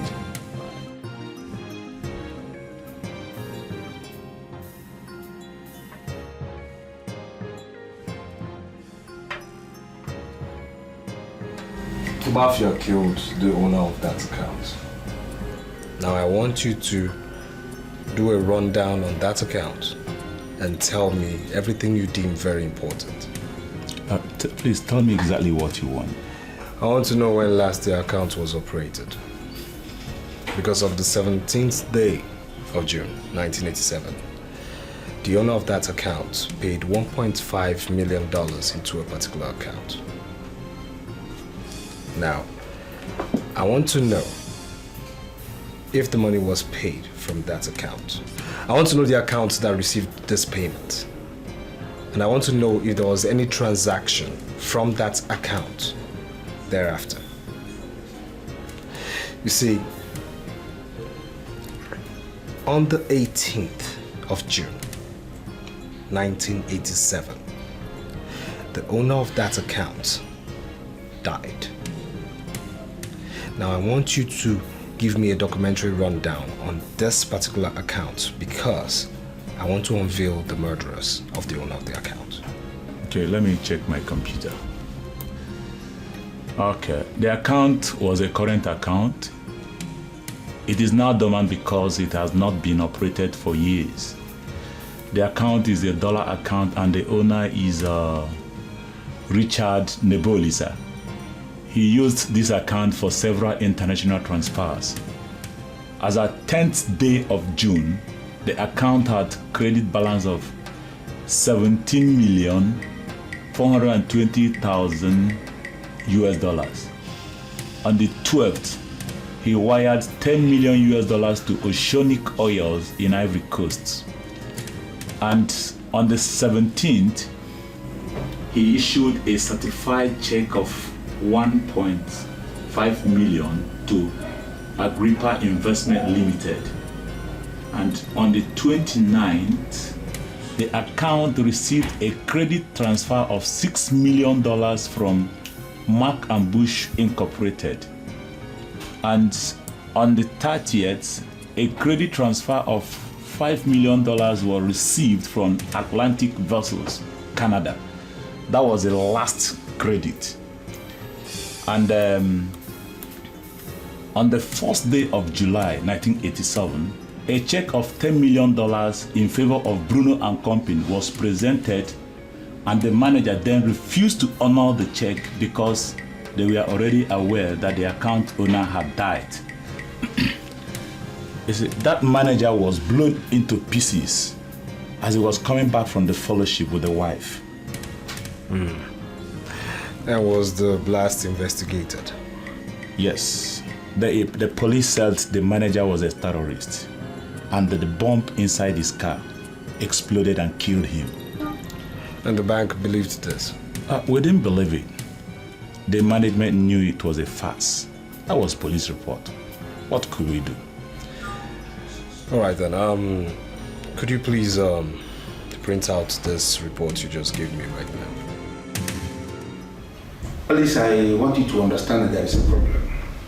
But don't bother yourself, because I'm doing everything possible to solve it. What is the problem, sir?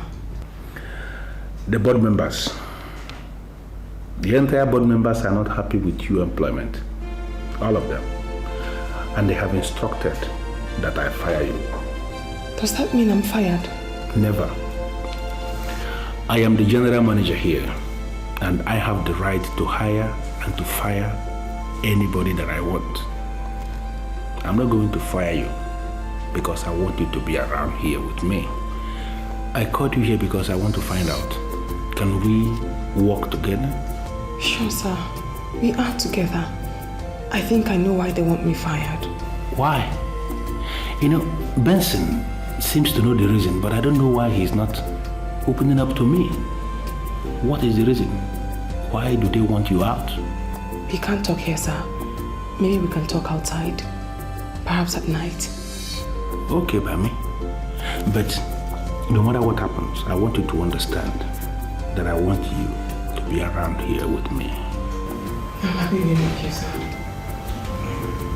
Thank you very much. So we'll see you later. Yes, sir.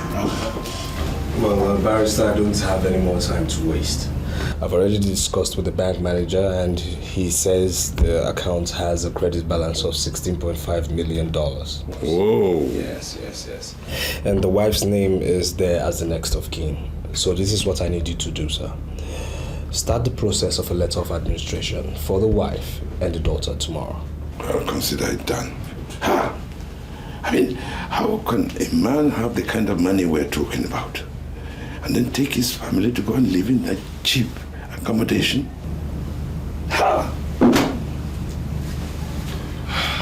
Good day, sir. Hello, my dear. Good day, sir. Something came up in the office. What happened? The general manager is under pressure from the board. They want him to fire me. And who gave you this information? The GM himself. Like an ordinary employee that he is, he doesn't know the history of the company. The board of trustees insist that he fires me. Can he be trusted? Yes. Well, I'm not going to say anything now, but my plan is to gather all the information I need before I approach anyone with direct links to the company. Trust me, sir. Mr. Okafor can be trusted. I want to set up a meeting so all of us can meet. Good. what I found out? No, sir. The AC, the area commander, is a crook and a fraudster. Apart from the 3 million naira that he took from us, you're aware of that? Yes, sir. He also went to Atlas Oil, went to the GM and collected 50 million naira of my money. He posed as my proxy and collected that money. He signed his death warrant and absconded. So we have searched everywhere for him. There's no trace of him and there's no information about him. Don't worry, my dear. I will deal with that idiot. So, sir, what exactly do you want us to do? Just relax. Nothing for now. When the time comes, I'll tell you exactly what you do. Okay, sir. But for now, I want you to go to my room and check a memo. Pastor Timothy has finally reported our case, and that account number I gave him, is now frozen. Sir, are you sure of what you're saying? You know I don't talk anyhow. Go in and study the memo and come back and tell me whether Pastor Timothy has a right to his life.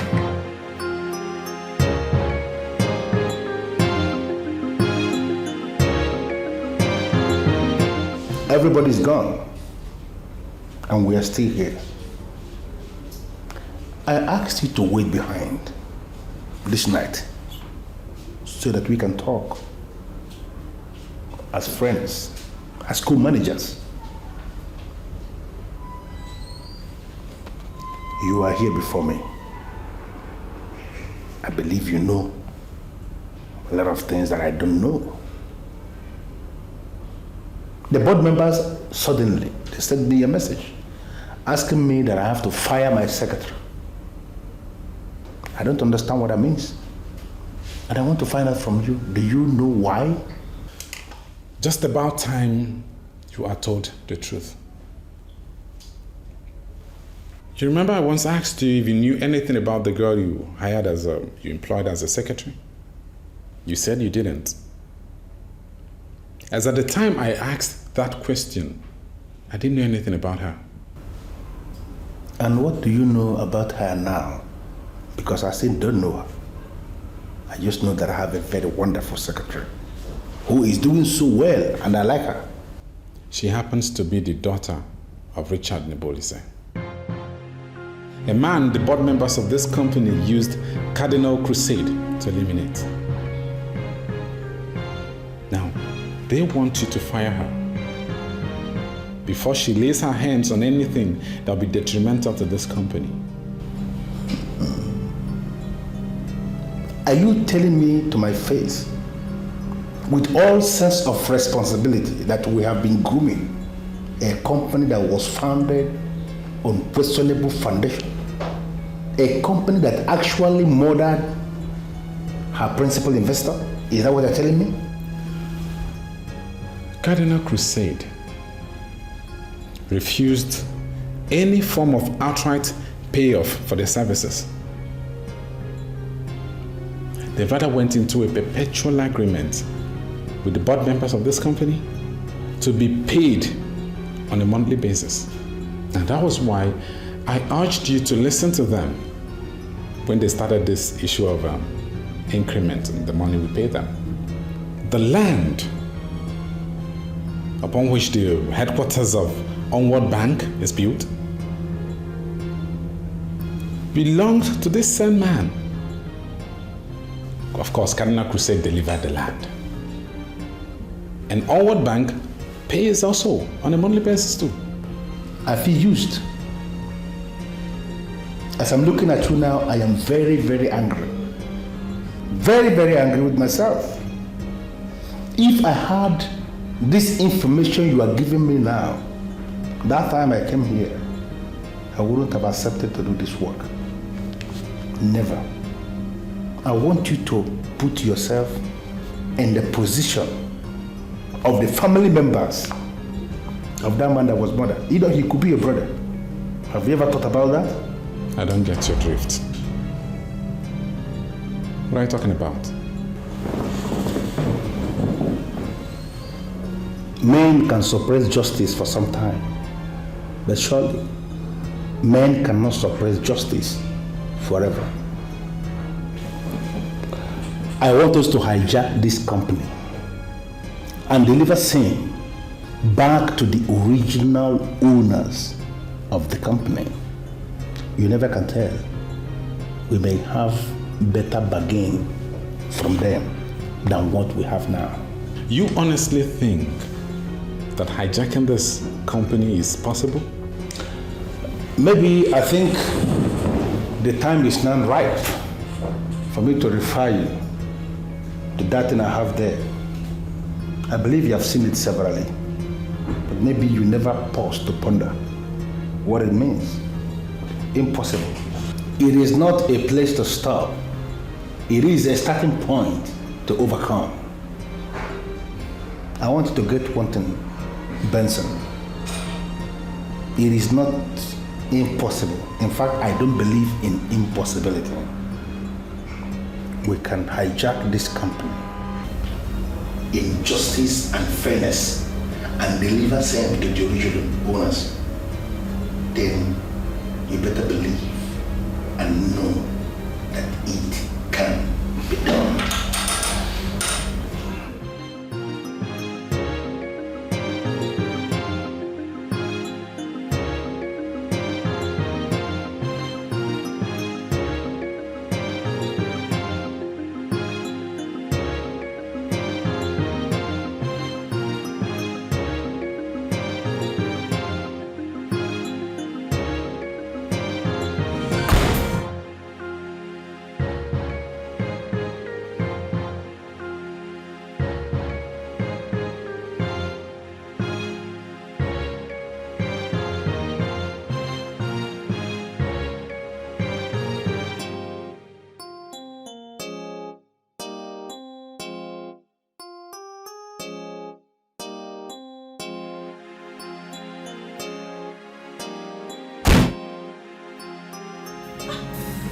Why are you trading?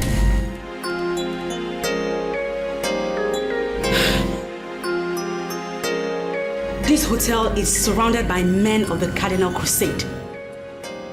Put the gun down and I'll tell you why I'm here. And who told you that I was here? That's ridiculous. You didn't really think you could run away from us. You stole our money. Now, you were going to tell me what makes you think you can play with men that control violence. Your money, huh? Yes!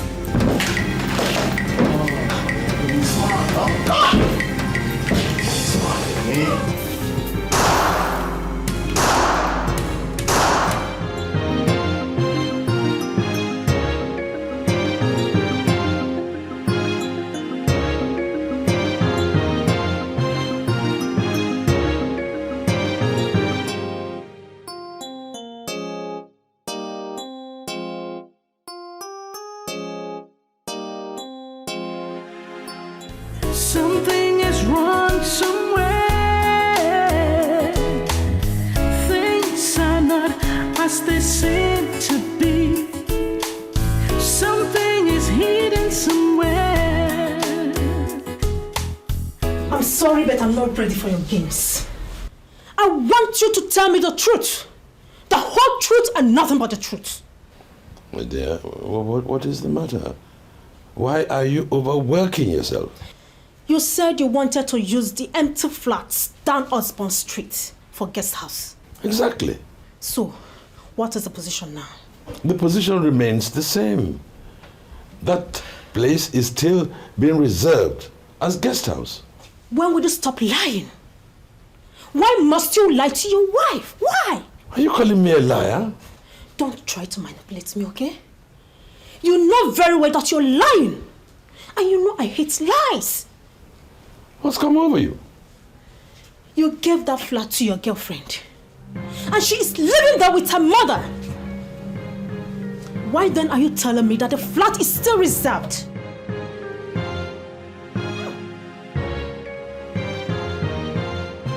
I will keep searching till I find Barrister, what is the matter?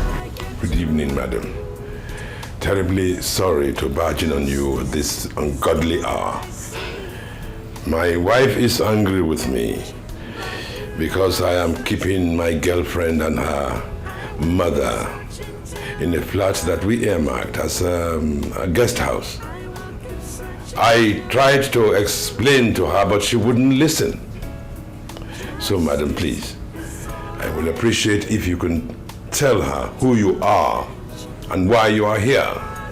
Please, my fellow woman, don't be angry with your husband. At least my daughter is not his girlfriend. Your husband is only our lawyer. Just our lawyer. He's just helping us to resolve the death of my husband. We have a house of our own. I have my own house. But the police said that we shouldn't stay there anymore. So your husband gave us this place in love. We will still go back to our place. Please, my dear, try to understand him.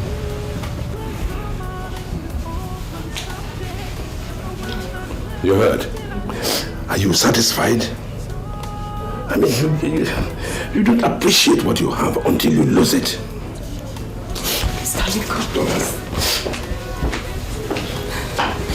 Madam, I'm so sorry. I'm so sorry. I don't know what came over me. My husband explained everything to me, but I refused to believe him. It's okay. I'm so sorry, okay? It's okay. You are just a woman. But please, learn how to trust your husband. Even when he is lying, and you know he is lying, don't ever tell him to his face that he is lying. It has a way it destroys marriages. How do I meet my husband again? How do I face him? You know how to face him. He is your husband. Oh my God. It's okay. Good night, okay? I will not rest until I find the truth. Well, sir, I am not going to go into unnecessary statements. I came here because I hate fraud. I don't associate myself with fraud, sir. Alicia promised to tell me the reason why the board had ordered me to fire her. She didn't get to speak until I cornered one of my colleagues who told me something that I am sure Alice doesn't even know. What I'm saying, sir, I came to make a specific statement. Whatever thing you think I can do to deliver the company back to the original owners, I am willing, as in extremely willing to do just that. Good. Mr. Okafor, hearing from you now has given me some sort of confidence. I used to look at you as one of the evil men the police are trying to clamp down and destroy. No. I'm glad to hear you're anti-cheating and you're anti-fraud. But here's my next question. Do you have any information from your colleagues Alice doesn't know of? Of course, that's what I said. I said it already.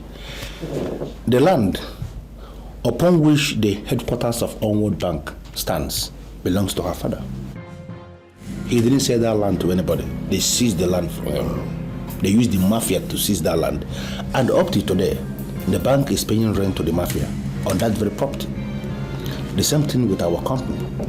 Her father was the principal investor. Now, every other month, we are paying rent to the mafia because the board actually used as a mafia to eliminate her father.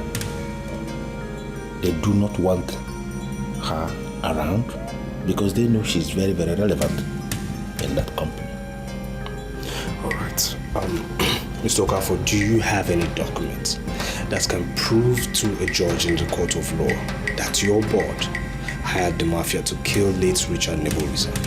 Well, as I sit here now, I don't have any such document. But if you can come around tomorrow, I am going to open up our storeroom. That is the archives where all the documents are kept. You take your time, you comb through. Hopefully, you may see one or two documents that will give you the opinion that you desire. It can be good or bad.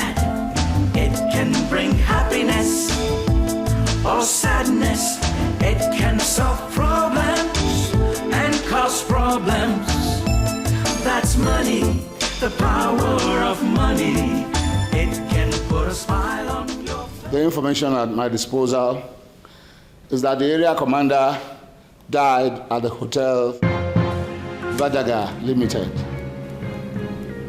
The truth is that he actually killed Steph. Yes. I am not here to discuss the highly compromised officer, but I'm here to tell you information from my source. I'm sorry, sir, but we need to understand what you mean by your source. Inspector Jide has finally submitted his memo to the forces headquarters, and they're now ready to come and get us. I'm sorry, boss. You are confusing the boys, sir. You're confused? An officer is arriving from Abuja today. Her name is Aisha. She's coming to partner with Inspector Jide, and their purpose is to eliminate us. She's going to arrive in Dynamic Airways at 12:05. Now, I want us to ensure that she does not reach her destination. Her destination should be this house. Abduct her and get her into this house. Do whatever you can to make sure that you bring her into this house. Am I clear? Sir, do we have your permission to kill her at the airport if it's certain that we cannot come back with her? No, you don't have my permission to kill her at the airport. Do whatever you can to make sure that you bring her here. Am I clear? Just in case you find that you may not be able to bring her here, gentlemen, commit suicide. If you find out that you cannot bring her here as I've instructed you, kill yourselves, don't come back. Am I clear? Yes, boss. Run along. It can be good or bad.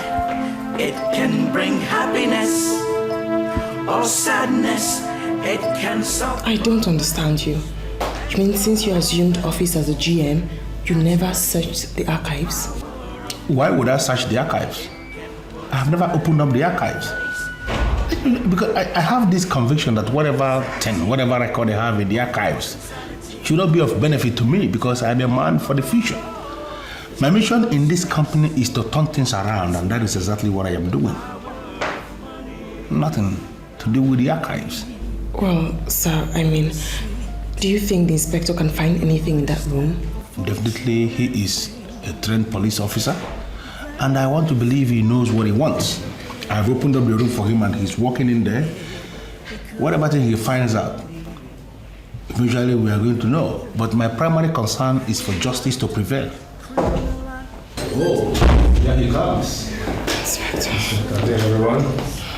Inspector, did you find anything? Well, it would be a waste of time if I do spend any more here. I've seen what I need to see. What did you see? The agreement signed between your board of directors and the leader of the Cardinal Crusade. They even went the extra mile of also thumbprinting. There's nothing more authentic. So are you telling us that you are not going to proceed to arrest them? Well, not yet, but very soon. I'm working out a strategy to ensuring a perfect outing. Now, this is what I need you to do. Go about your businesses as usual. Keep your lips sealed. You might never tell who tried to ruin everything. No problem, Inspector. Thank you so much.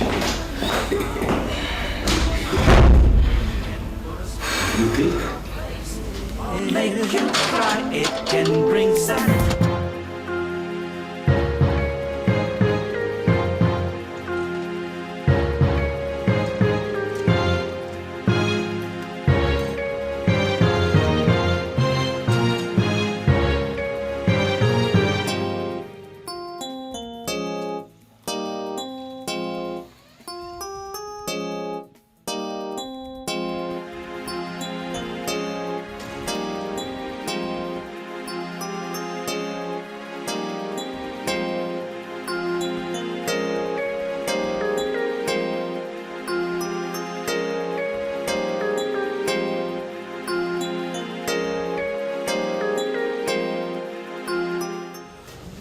Sir, the area commander has been arrested.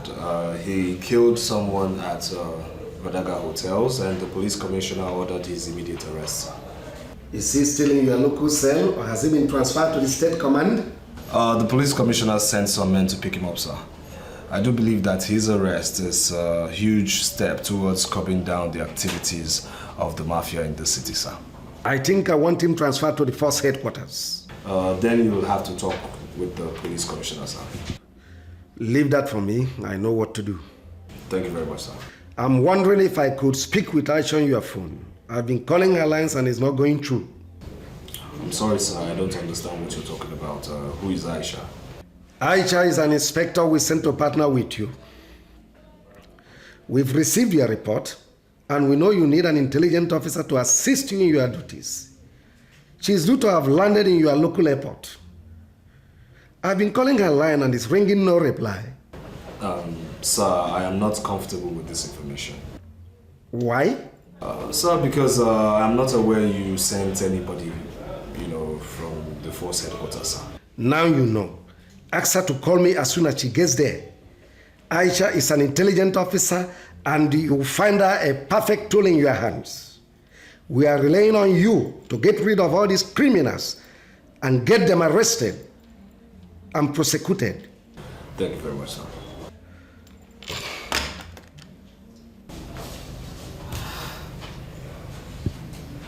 Why would you have to send someone here without telling me? So what do you want from me? They sent you to my territory. You had the guts to accept. Huh? What are your plans? Speak or get destroyed. You just let me go and you're sure of your protection because you cannot destroy me. You talk like somebody who has a backbone. Tell me what you know that I would like to know, or else I'll let my boys lose on you. I'm here by the orders of AIG Abakoba of the Force Headquarters. He is a very brutal officer. So you just let me go in peace or be destroyed in pieces. You are in my custody and you had the guts to laugh and smile. Who gave you that right? The information at my disposal is that you're an idiot. You sound like an idiot. You behave like an idiot. And now I've confirmed that you're really an idiot. Oh, I love this girl. Can't you see that? You are in my custody and you have the guts to insult me, to abuse me right before my face. Boy, look after her. Let me dream up an evil scheme for her. All right, boss. She needs to be taught a lesson.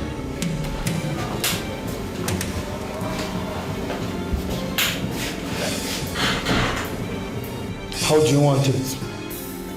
Do you want it soft or real hard? Get out! Get your filthy hands off me! Look, what is your take, Zainab? No, seriously, what is your take?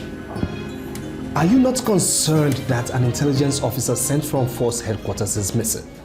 I'm very sorry, sir. But I do not understand why a female partner is sent to you. And what kind of statement is that?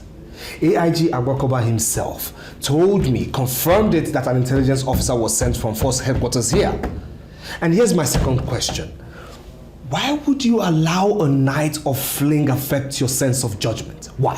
What I shared with you was not just a fling. I gave you myself, and I'm not ready to take it back. I'm just worried that a female partner was sent to you. I'm sorry, Constable, but you have to leave my office now. I will not disobey you. But take it from me. You're the best man I've ever had. Now stop there. Come here. Now listen to me. I am going to arrest you if I fail to see the officer sent from force headquarters. Do you understand me? Arrest me? For what? Because you're giving me this impression that you're the brain behind her sudden disappearance. Now, if I find out you have anything to do with this, you'll be in serious trouble. Do you understand me? What are you saying? Are you saying you do not trust me? Are you saying you want to arrest me? All I am saying is you should pray I see her, else you're in serious trouble. Now leave my office, Constable. Yes, sir.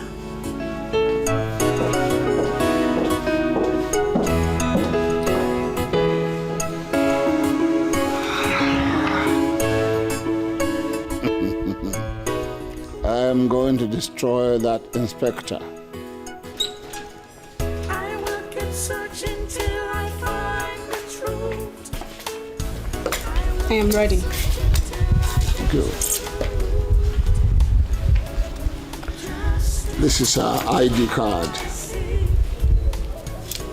From now on, you are no more Frances, the call girl. You are now Aisha Zongina, the police inspector. Now, I don't like failures, so don't fail me. I have never failed before. Good. Run along.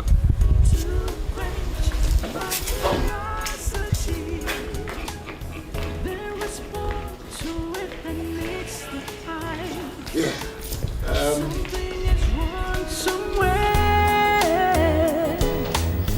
Things are not as they seem to be.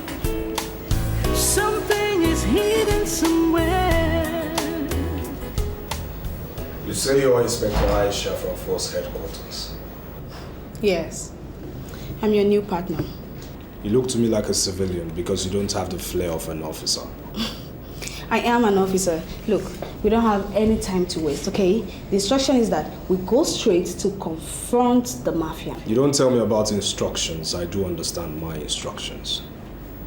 Let me see your ID card. I already showed you. I want to have a closer look at it. Okay.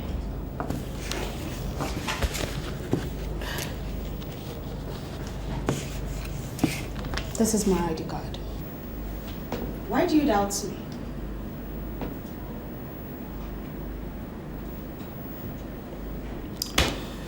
You're not the person in this ID card.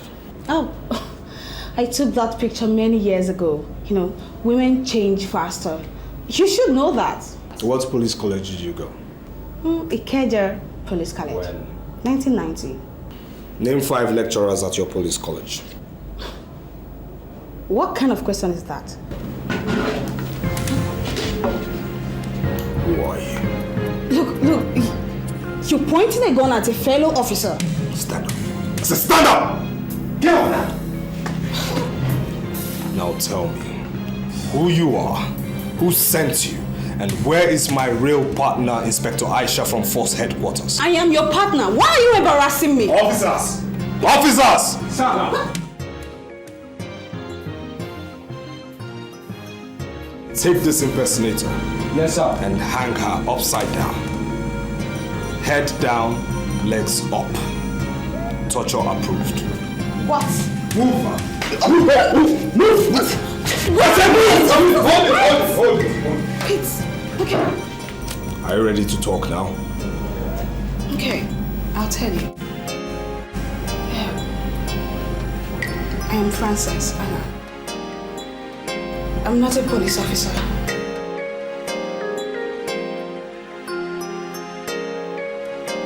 God save us from the mafia.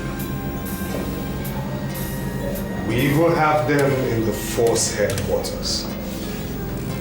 I'm sure their contacts in the Force Headquarters must have told them of Inspector Aisha missing. Now I want that impersonator manacled in a secluded cell until further notice. Do you hear me? Yes, sir. Yes, sir. Are you there? Yes, sir. You may dismiss. God. Where could she be? Inspector Aisha.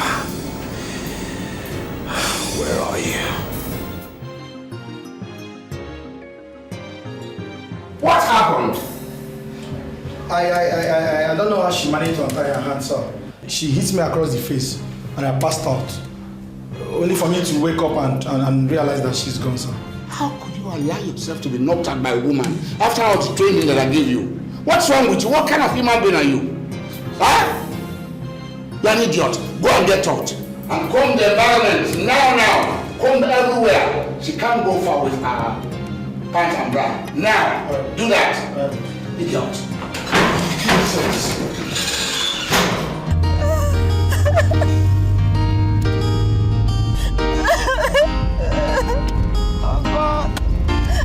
Look at me. Sure? No, where did they go, sir? Central Police Station is not far from here. CPSK? Yes. No, madam, here I go that place, so my pass not very complete. Listen, I'm a police inspector. I was attacked by armed robbers. Look at me now. Just take me there. Nobody will arrest you, I promise. Because of God, though. Yeah, the first woman again. They don't give me no effort in my life. Just like the sun gradually rises in the morning and shines so bright throughout the day, so will the truth gradually be unveiled, one day. I want you to understand I don't have time. My partner who was sent from the force headquarters in Abuja has been kidnapped. Now, we are currently making arrangements to making sure that the ownership of the company gets transferred to Mrs. Richards and her daughter. This is what I want you to do. Call an emergency meeting of all the board of directors, including the leader of the mafia. Give them a cogent reason why they should meet at your office at the same time. When they're complete, page me. That will not be a problem at all. I can even gather them in 1 hour. You know, all they need to hear is that there is a windfall to be shared, and all of them will gather to share the said windfall. So I'll do as you said. Okay. All the things done in the secret will someday come out in the open for all to see. I will keep searching. I will not rest until I find the truth. I will keep searching till I find the truth. I will keep searching. Inspector Aisha, I'm sorry for the ordeal you went through. I have to say it's very unfortunate. As we speak, the criminal who was sent to impersonate you is wallowing in cell 4. The leader of the mafia will soon be arrested with his fellow criminals. There's a strategy in place. Okay, fine. I need to hear the strategy because I cannot wait to lay my hands on this idiot that made me jump down through a very high to the street and bra. Can you imagine that? Like I said, it's very unfortunate. Take it easy. All right? You will definitely lay your hands on him. I'll brief you on the strategy. Let's go to the canteen and eat. Okay? You understand that the success of the police is based on planning and information. So, please, if we may go and eat. On me, please. Be unveiled, one day. All the things done in the secret will someday come out in the open for all to see. I will keep searching. I will not rest until. Good afternoon, sirs. Good afternoon. Good afternoon. Good afternoon. On behalf of staff and management of this company, I wish to welcome our distinguished board members to this emergency meeting. Mr. Manager, are you telling me that you are the one who is going to address us in this meeting? Huh? You are not qualified to talk to me. I'm sorry, Sir Bruno, but I think the time has come for someone to educate you on justice and fairness. Oh, shut up! What the hell do you know about justice and fairness to educate me about it? Shut up. I'm sorry, Sir Bruno, but we know a whole lot on justice and fairness. We have come to realize that you do not understand anything about justice and fairness. And we have organized this meeting simply to inform you that men can suppress justice sometime, but they cannot surely suppress justice forever. You would have been an ordinary thief if I leveled this place into a rubble. You would picked up and buried it. Gentlemen, you're all under arrest for the murders of Richard Nebulisa and Professor Micheal, and also attempting to hijack another man's company, actually hijacking his company. Now I advise you keep silent, else anything you say right here and now will be used against you as evidence in the court of law. You won't arrest me. You know who the hell I am. Do you? Boys. Who do you think I am? Move there. Yes, sir. Mr. Hall! Move! I think this way! Oga, down! Move! No! None of them. Oga, stand down and sit down! Move and shut the fuck up. Mr. Man, stand up and come here. Move right down. Move right there.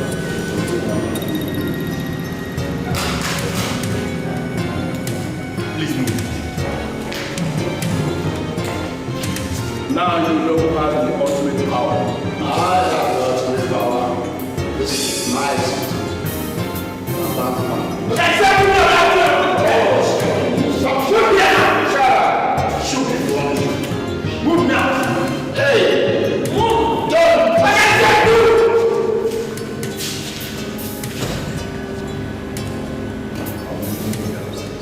It's all yours.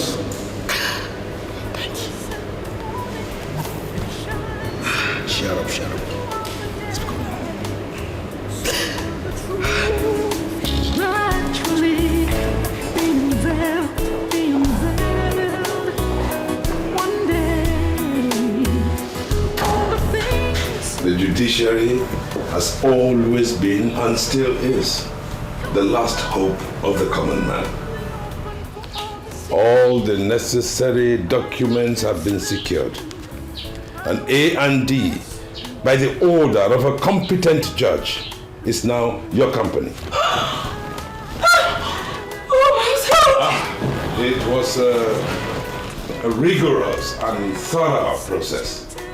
But I am delighted.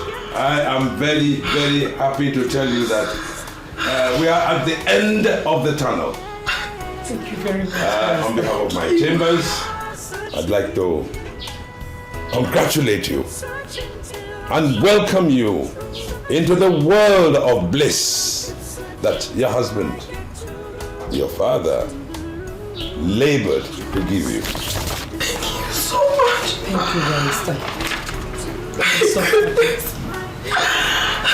Thank you.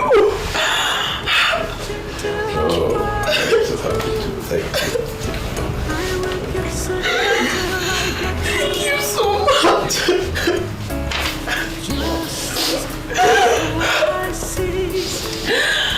Thank you.